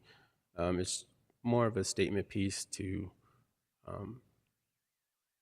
just identify that they have an issue with this particular law or regulation that's currently in place. And it may be statewide, but they are truly only looking to make that change for their particular part of the state. So, yeah, I agree that there are some things that are far-fetched on here, but like I had mentioned earlier, it's best to keep an eye on them. If they pop back up, you never know. Yeah, well, I'm actually, I guess we can read. I need to go through the ones I think are alarming. I'm glad they're on your list to watch. Any other questions? Okay, I have a comment. So I've already mentioned this to Commissioner Hughes, but Secretary Kenny informed me that on the 7th and 8th, he's going to be in front of the Appropriations Committee for funding for the NMED, and I know that's something that's in our resolution that we support. So I hope that we will, I know Commissioner Hughes is going to try and be there, but I hope that you will be there also in support of that. So on the 7th is in the House, and on the 8th is in the Senate, and he didn't have the times. And then also on the 7th, I believe the Green Bank Fund is also coming up, that I also believe we have supported on this commission through our resolutions. So I hope that somebody will be there to listen to those, because I will be in DC, so I cannot be in two places at the same time as much as I would like to. I haven't manifested the 10 directions yet. I'm sorry, I'm working on it. So then I see that Senator Worth, I see there is a motor vehicle prohibited loud muffler penalty bill. I don't know how this commission stands on that, I have wanted to bring that forward, but I am in strong support of penalties being raised. Living in the city that is obnoxious, and especially since the beginning of the pandemic, it's gotten much worse. And so I haven't read this bill, but it says motor vehicle prohibited loud muffler penalty. I know that Senator Worth has also another bill that's being brought forward, but I haven't seen either one. So could we please keep an eye out on those and find out what's happening? Then I see that Representative McQueen has a radioactive waste and storage disposal task force change, and I believe that this commission has passed numerous resolutions with that concern. There's also, by McQueen, a forest fire prevention change to the Forest Conservation Act. I don't know what that says, but I would be interested in finding out what it says. Let's see, I've just skimmed this briefly in my few minutes here, but there's also a bill by Senator Worth, a no firearms near a polling place, which I would support 100%, and I'm sure our clerk would also. And well, I was hoping that Worth might consider expanding it to not just polling sites, but any place ballots are being tallied also. That would include our absentee board locations and wherever an election board is convened, essentially. And like warehouses, and yeah, so I mean, I think that's reasonable. And then also Bill 5, SB 53, Steinborn has another bill on radioactive waste storage and disposal. It looks like it's had some history already. I don't know where it's reported do not pass, but do pass as substitute by Senate Conservation. So I'm hoping that that will get some traction.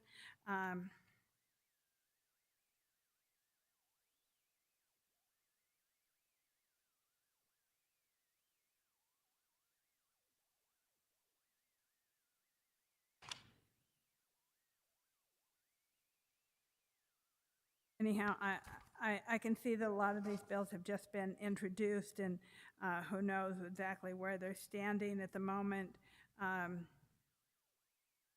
But I think anything to do with muffler noise needs to be watched a little bit. I mean, it's a mixed blessing, you know, like the muffler noise. There needs to be some kind of raise and penalties. At the same time, I respect people's right to have a car, you know, lowriders. I love lowriders, but that doesn't mean that they have to make them loud, and the state law does say that mufflers are not allowed. So, and this has been on the books for quite, muffler noise is not allowed, has been on the books for quite some time. It is not something new, it's just there's no enforcement. So maybe what some of these rules need are enforcement.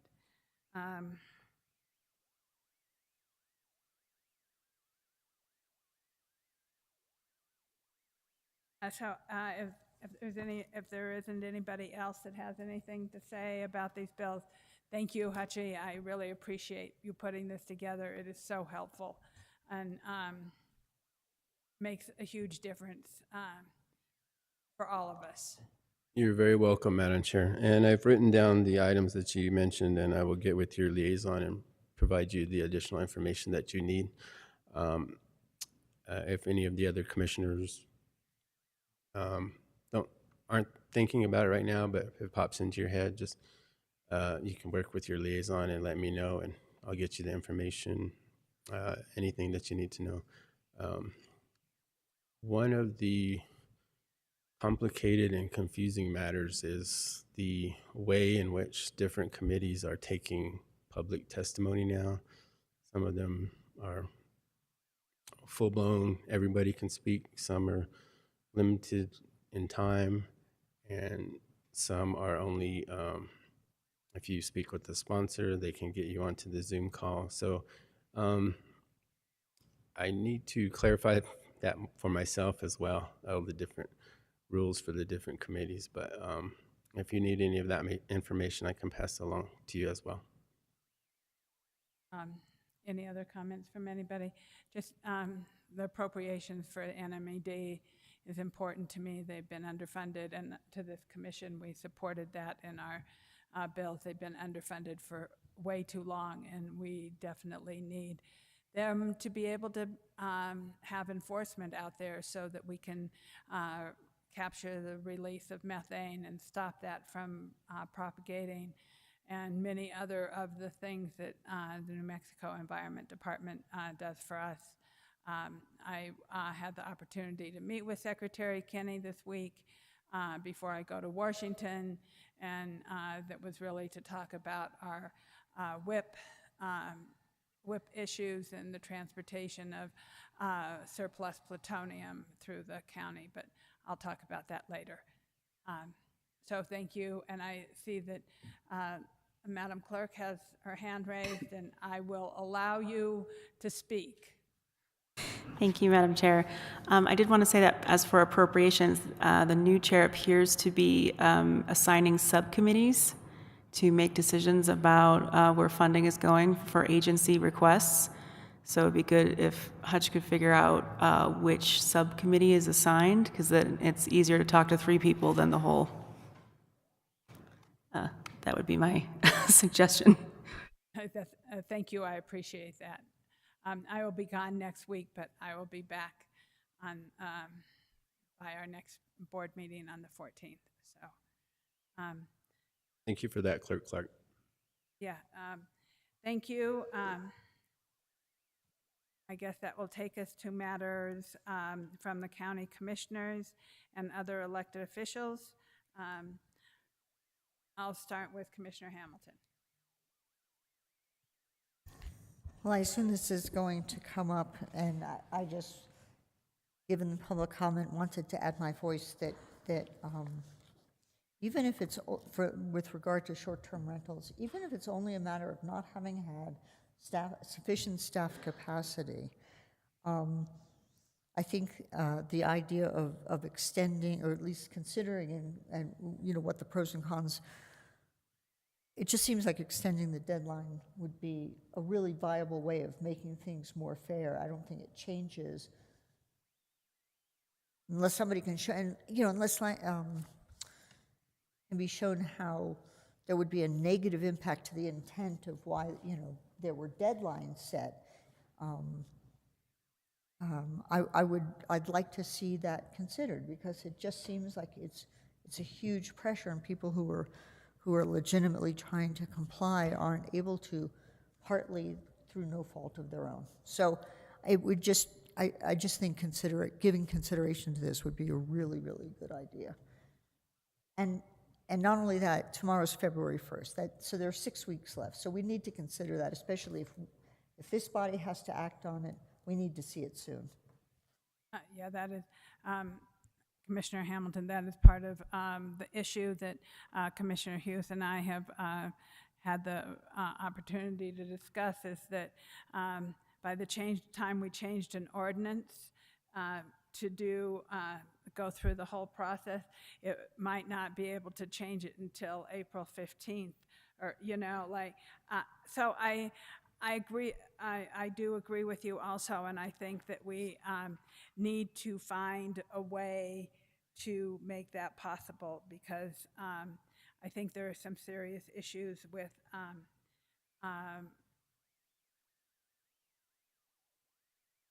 our intent, I believe, for short-term rentals was to make this a simple process.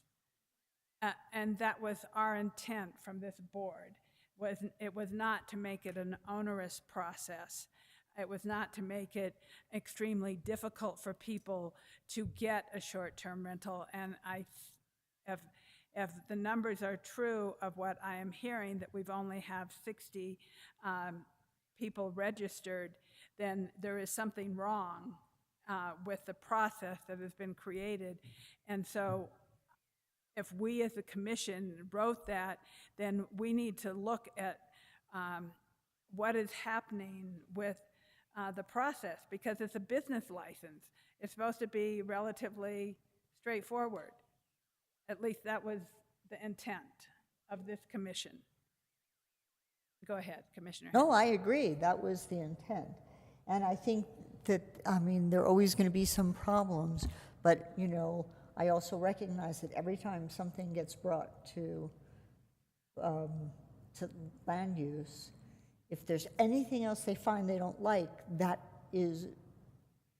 becomes a retroactive thing that happens. And whereas there are two sides to that story too. Sometimes that's potentially important. I've had, over the past years, many instances of constituents where land use was wrong. Like this wasn't permitted. Well, yeah, somebody bought the house, where it's been a problem. And that also drags things on for months and months and months and months. And now it's happening here too. So the deadline is a problem. Yes. And I would think a warranty deed was sufficient. There are so many specifics. This isn't the good time to discuss them, but yes, you're bringing up things that are potential problems. Yes. So I appreciate you bringing that up, and this is the one opportunity that we do have as commissioners, all 5 of us here, to have, a discussion. We can't make any decisions, but we can discuss certain things that we are, the number of emails that we have received on this is quite astounding, and by that in itself shows that there is some problem happening. So if you're finished, okay, I'm going to go on to Commissioner Bustamante. Madam Chair, thank you. One thing that I would like to understand better and see, I understand that there was a consultant that was hired to assist with the short-term rentals. They were host compliance, and I do understand that they have billed the county to date in the order of $116,000. And when we hear about these issues, I'd like to see what they've done and how their efforts have actually been in alignment with the contract that they entered with the county. If we could get a presentation and some information provided, I'm very concerned. There was supposed to be some support for individuals who are going to be going through this process, and we haven't to date heard anything about any type of support from any type of consultant that has already billed the county. So I ask respectfully for that to be on an upcoming agenda so that we can better understand what type of support people who are working towards this end will receive. Thank you.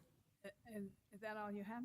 That is the primary concern, and I think it's already been stated. The other issues, we understand this is a huge issue, but there was also a consultant that was supposed to provide some assistance to this end, and it has not happened. So I won't really reiterate or say anything that I understand other people will want to say. I just think that getting into what that consulting entity has actually billed for and the type of support that's been provided has actually resulted in support to our constituents. So thank you. Okay, I'm going to go to Commissioner Hughes. Thank you, Madam Chair. I'll mention a couple littler things before I address the STRs a little bit. But February 7th, I'm having a town hall meeting. WebEx will be the first one of the year for me, and we're going to feature the guest. Our guest will be Treasurer Jennifer Manzanares to talk about treasurer-type issues like whatever bill collection, I think, and explaining how the treasurer's office works. So we're hoping that'll be a good time, 5:30, February 7th, and educational for everybody. And of course, I always invite people to bring whatever their concerns are to those. Another issue that is going to be really big for us, I think, when it starts happening is the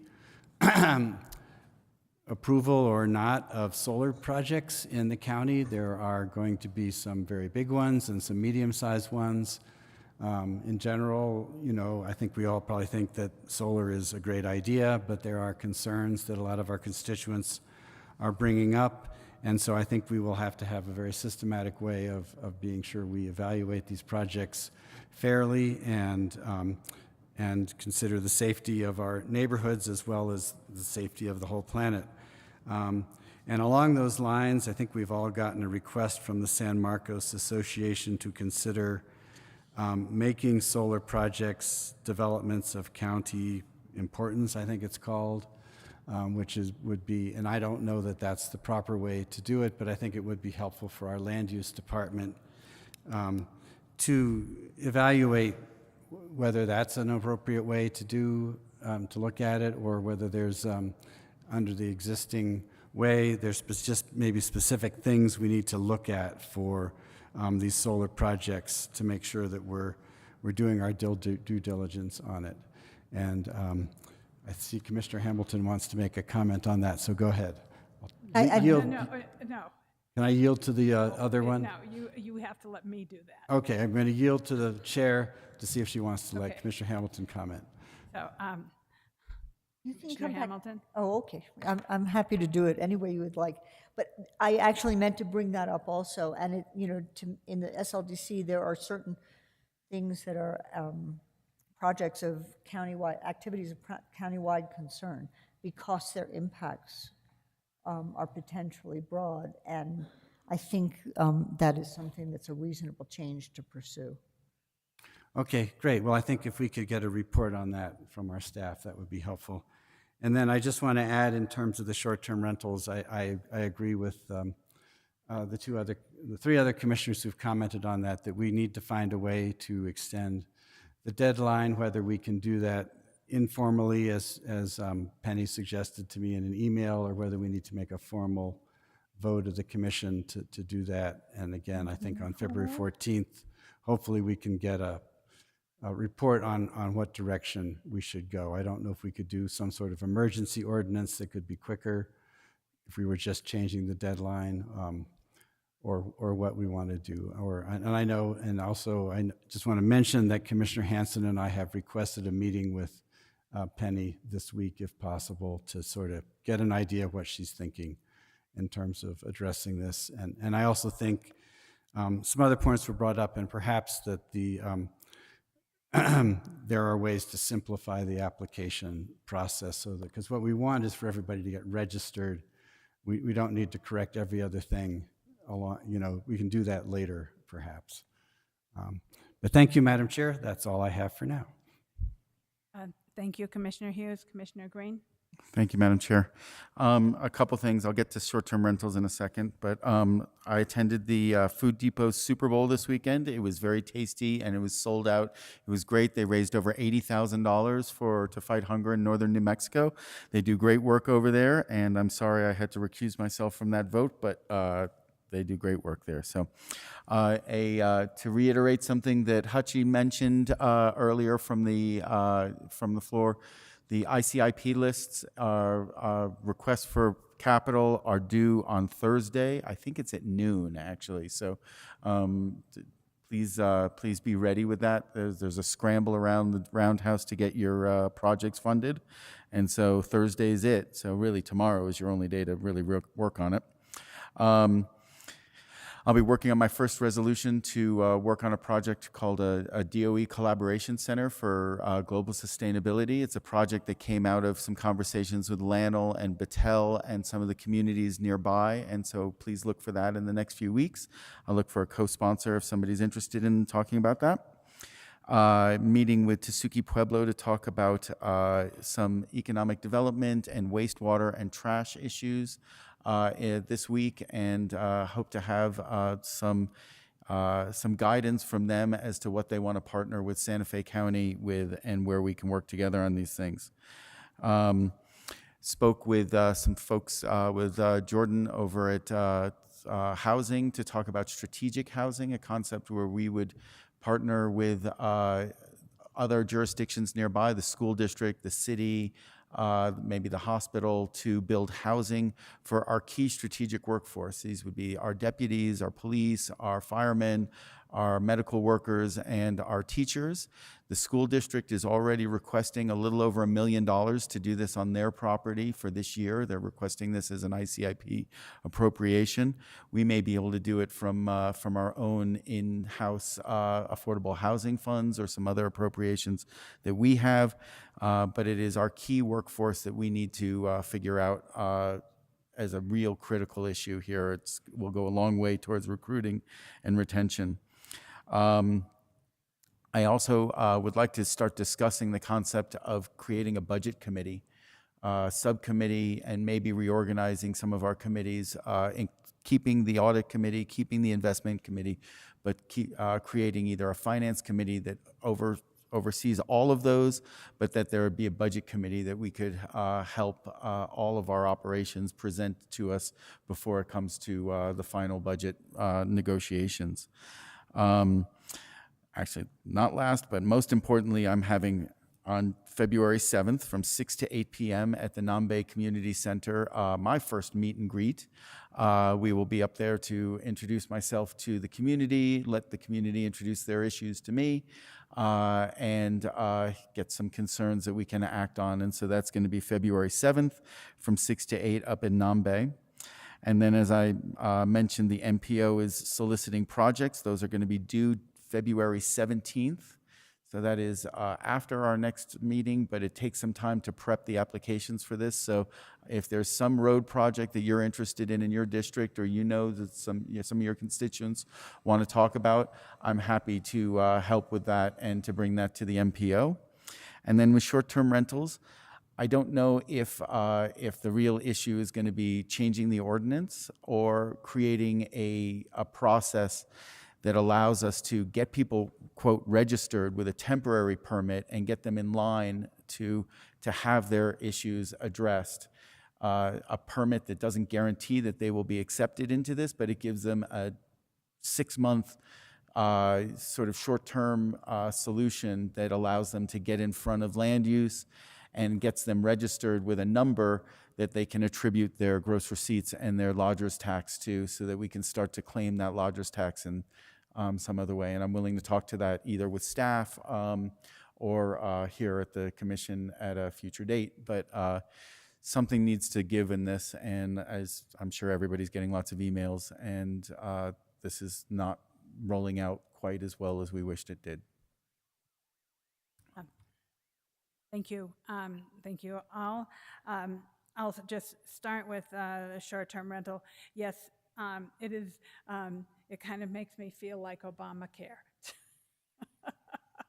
Like something went wrong in the conversation from us to land use, and that there wasn't an understanding that we were trying to make this a simple process, not an onerous process. And so I feel like there needs to be some clarity. I understand, like lots of different things can happen, but one example, I spent over a half an hour with one constituent on the phone, and land use couldn't find their building permit. And so, and they didn't own the house before The house was built in 2000. They didn't buy the house until 2015, and land use couldn't find the building permit. And so then they're stuck because they don't have the building permit either, because they bought the house, they have a warranty deed, they have the layout of the house. So there, I definitely think there's some situation happening that is that we need to figure out how to be more flexible, more willing to work with our constituents. I mean, they are coming in, they are wanting to register. Let's help them figure out how to do that and get them on the train, so to speak. And yeah, Commissioner Green. So to that point, when the city rolled out their short-term rental initial program, not the most recent version, they basically took what was the current state of your house and just said, look, if you're willing to have a fire inspection and have the fire marshal come to your house, and they charged for it, right? They charged $100 and something as part of it, that gave a certain certification. And so whether it's a checklist that the fire marshal can go review, whether you're stacking firewood around your thing, you have defensible space, things that the county prioritizes, or whether you have working bathrooms or working heat or certain, whatever the priorities are, that sort of inspection could be part of some process that may not take 30 days. We only have like 45 days to get it done, but at least we could get people scheduled to do that and to take it out of the hands of land use and into some inspector. Anyhow, we will hear about this, and we will continue to have this conversation as we go forward, but I don't think the intent of the commission is being met. Anyhow, I also want to share with everyone on January 11th, I had a town hall we had a town hall, Commissioner Green attended, with legislators also, Representative Tara Lujan, Representative Andrea Romero, and Representative Chandler, and it was incredibly well attended. We had over 60 people there. It was packed, the Nancy Rodriguez Center, and we covered many topics and on both what we would offered. Our CIP has been shared and sent to all of the legislators, and so they know what we want. We have shared that with them many times. I mean, they will make the decision, but they have our CIP, and they know what's on it. I think that's one way. This last week, I also went out to the Buckman area with BLM and Game and Fish and the Forest Service to do a scoping project on a shooting range and what was happening. It was very enlightening to have Cochiti Pueblo also there. Jason Romero from Cochiti Pueblo was in attendance, and we talked about the issues out in the Buckman area on the Caja del Rio.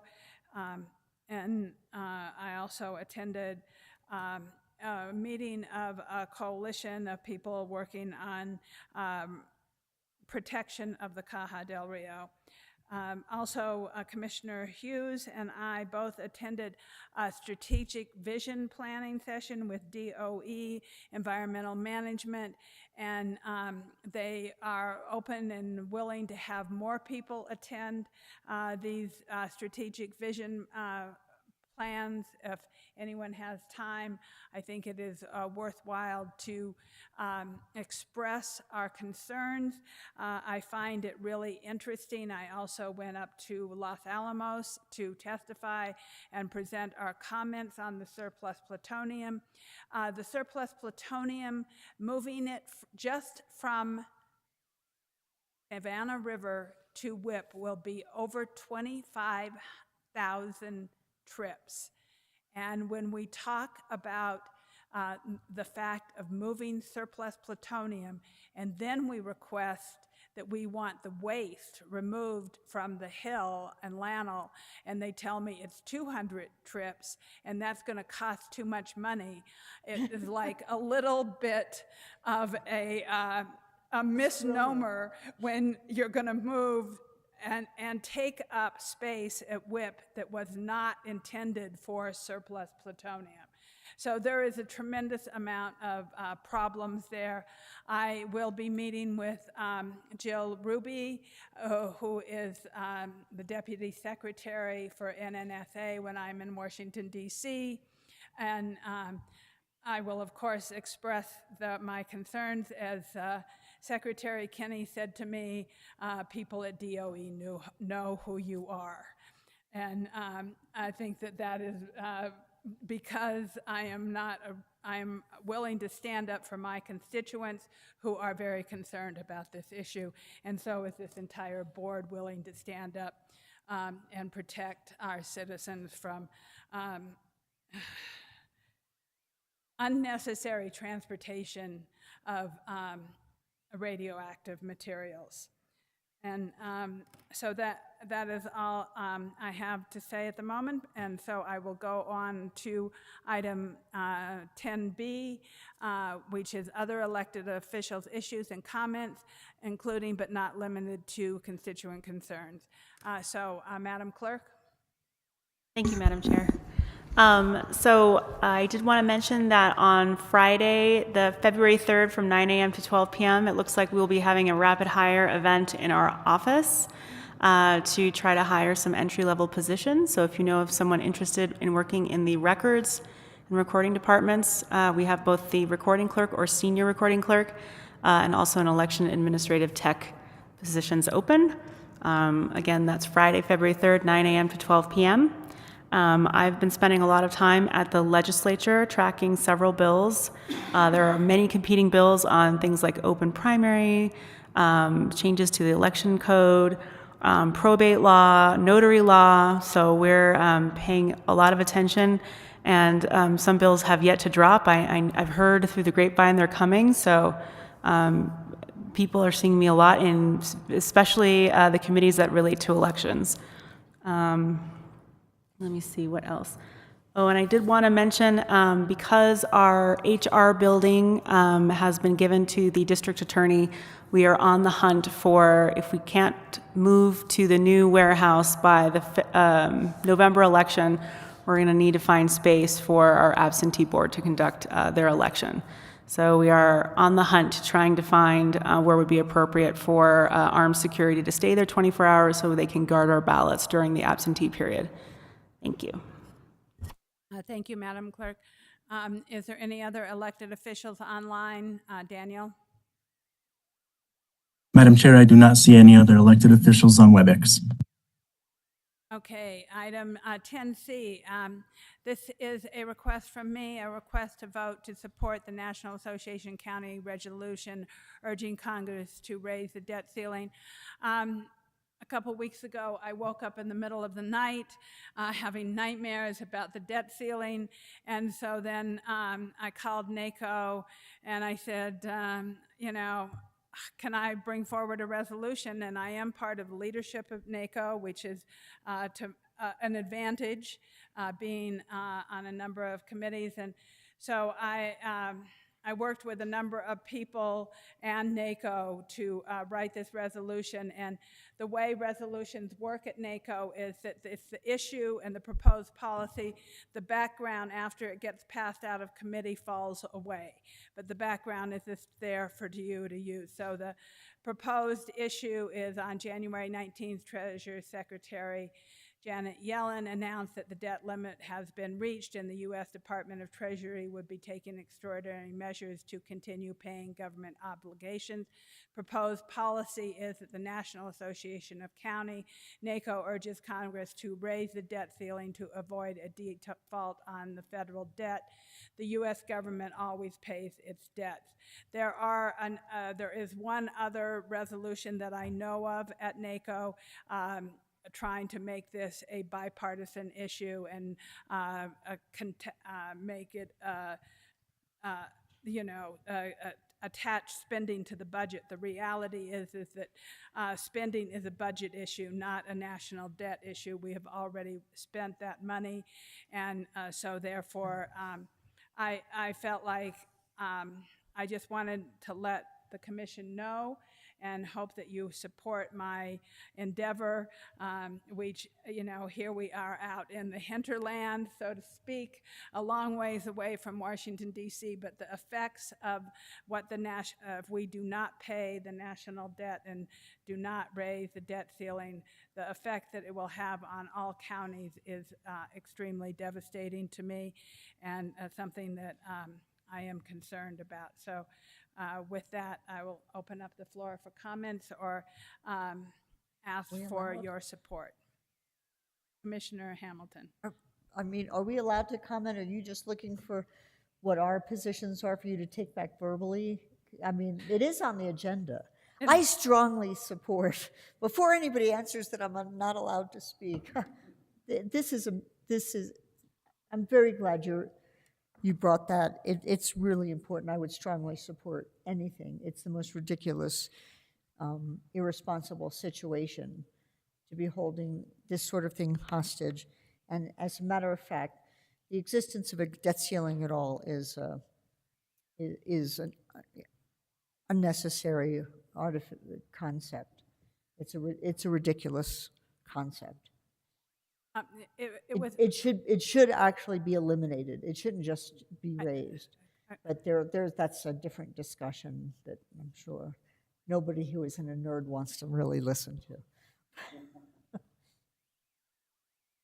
Madam Chair. Yes. Yeah, same thing. I support this resolution. Obviously, we want the U.S. government to act responsibly and pay their debts and not put the country in an unnecessary position. Would you like us to vote on this support? Yes. Okay, I'll make a motion that we support the NACO resolution asking Congress to raise the debt ceiling. Second. Okay, under discussion. I also want to state that I find it really interesting that there are only 2 representatives of NACO so far that I know of who have brought forward this emergency interim proposed resolution.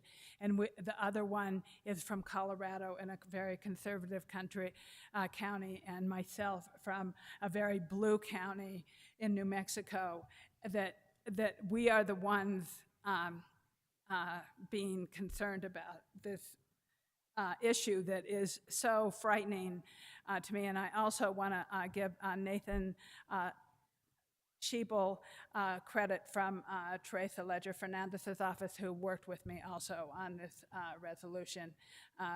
I've worked with Representative Ledger Fernandez's office on a number of resolutions. I have another resolution that I did not bring forward, which is just on support of the National Historic Preservation Fund, and that she asked me to bring forward. And so I also have that resolution at NACO. But I felt this was important to have a discussion among my peers and my colleagues here. And so with that, is there any other comments? If not, all those in favor? Aye. Aye. Opposed? Okay, the ayes have it. Thank you very much. I appreciate your support. It gives me a little bit more support when I'm in NACO, telling them that my entire commission is behind me. Okay, next, we will go to matters from county attorney. Thank you, Madam Chair, Commissioners. For tonight's executive session, I'd request that we go into executive session to discuss threatened or pending litigation in which Santa Fe County is or may become a participant, as allowed by Section 10-15-1H7 in MSA 1978, and discussion of the purchase, acquisition, or disposal of real property or water rights as allowed by Section 10-15-1H8 in MSA 1978. And those are specifically including breach of settlement agreement and related agreements concerning annexation, acquisition of real property interests for Arroyo Hondo District Trail, settlement and replacement water rights agreement with El Paisano LLC, and acquisition of real property interests for the Santa Fe River Greenway project. Madam Chair, Yes. I would move that we go into executive session to discuss the items just presented So I by also want to. the attorney. I feel neglectful. I did not find out if there was any questions for anybody on informational items, but before we leave, so do anybody have any questions on the informational reports? Well, Not, no. okay. No. Okay, so thank you. We have that motion. Do we have? Second. We have a second. Motion made by Commissioner Hamilton, second by Commissioner Hughes. Roll call vote, please. Yes, Madam Chair. Commissioner Anna Hamilton. Yes. Commissioner Hank Hughes. Yes. Commissioner Justin Green. Yes. Commissioner Camila Bustamante. Yes. Chair Anna Hansen. Yes.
Good.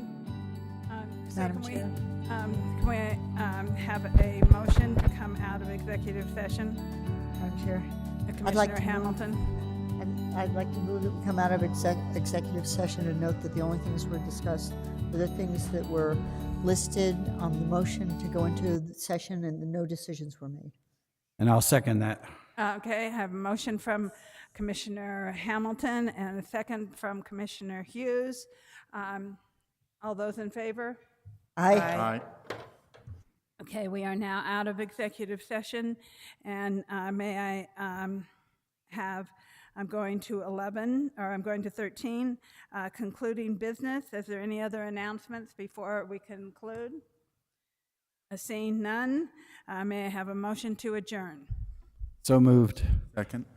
A motion from Commissioner Hughes, a second from Commissioner Green. We are adjourned. Good night, everybody. Thank you. We have to Good say meeting. goodbye, like Henry Yes. said. Bye. Bye. All those in favor say bye. Bye. Bye. Oh, bye. Bye. Hi, bye. I think you tech the city.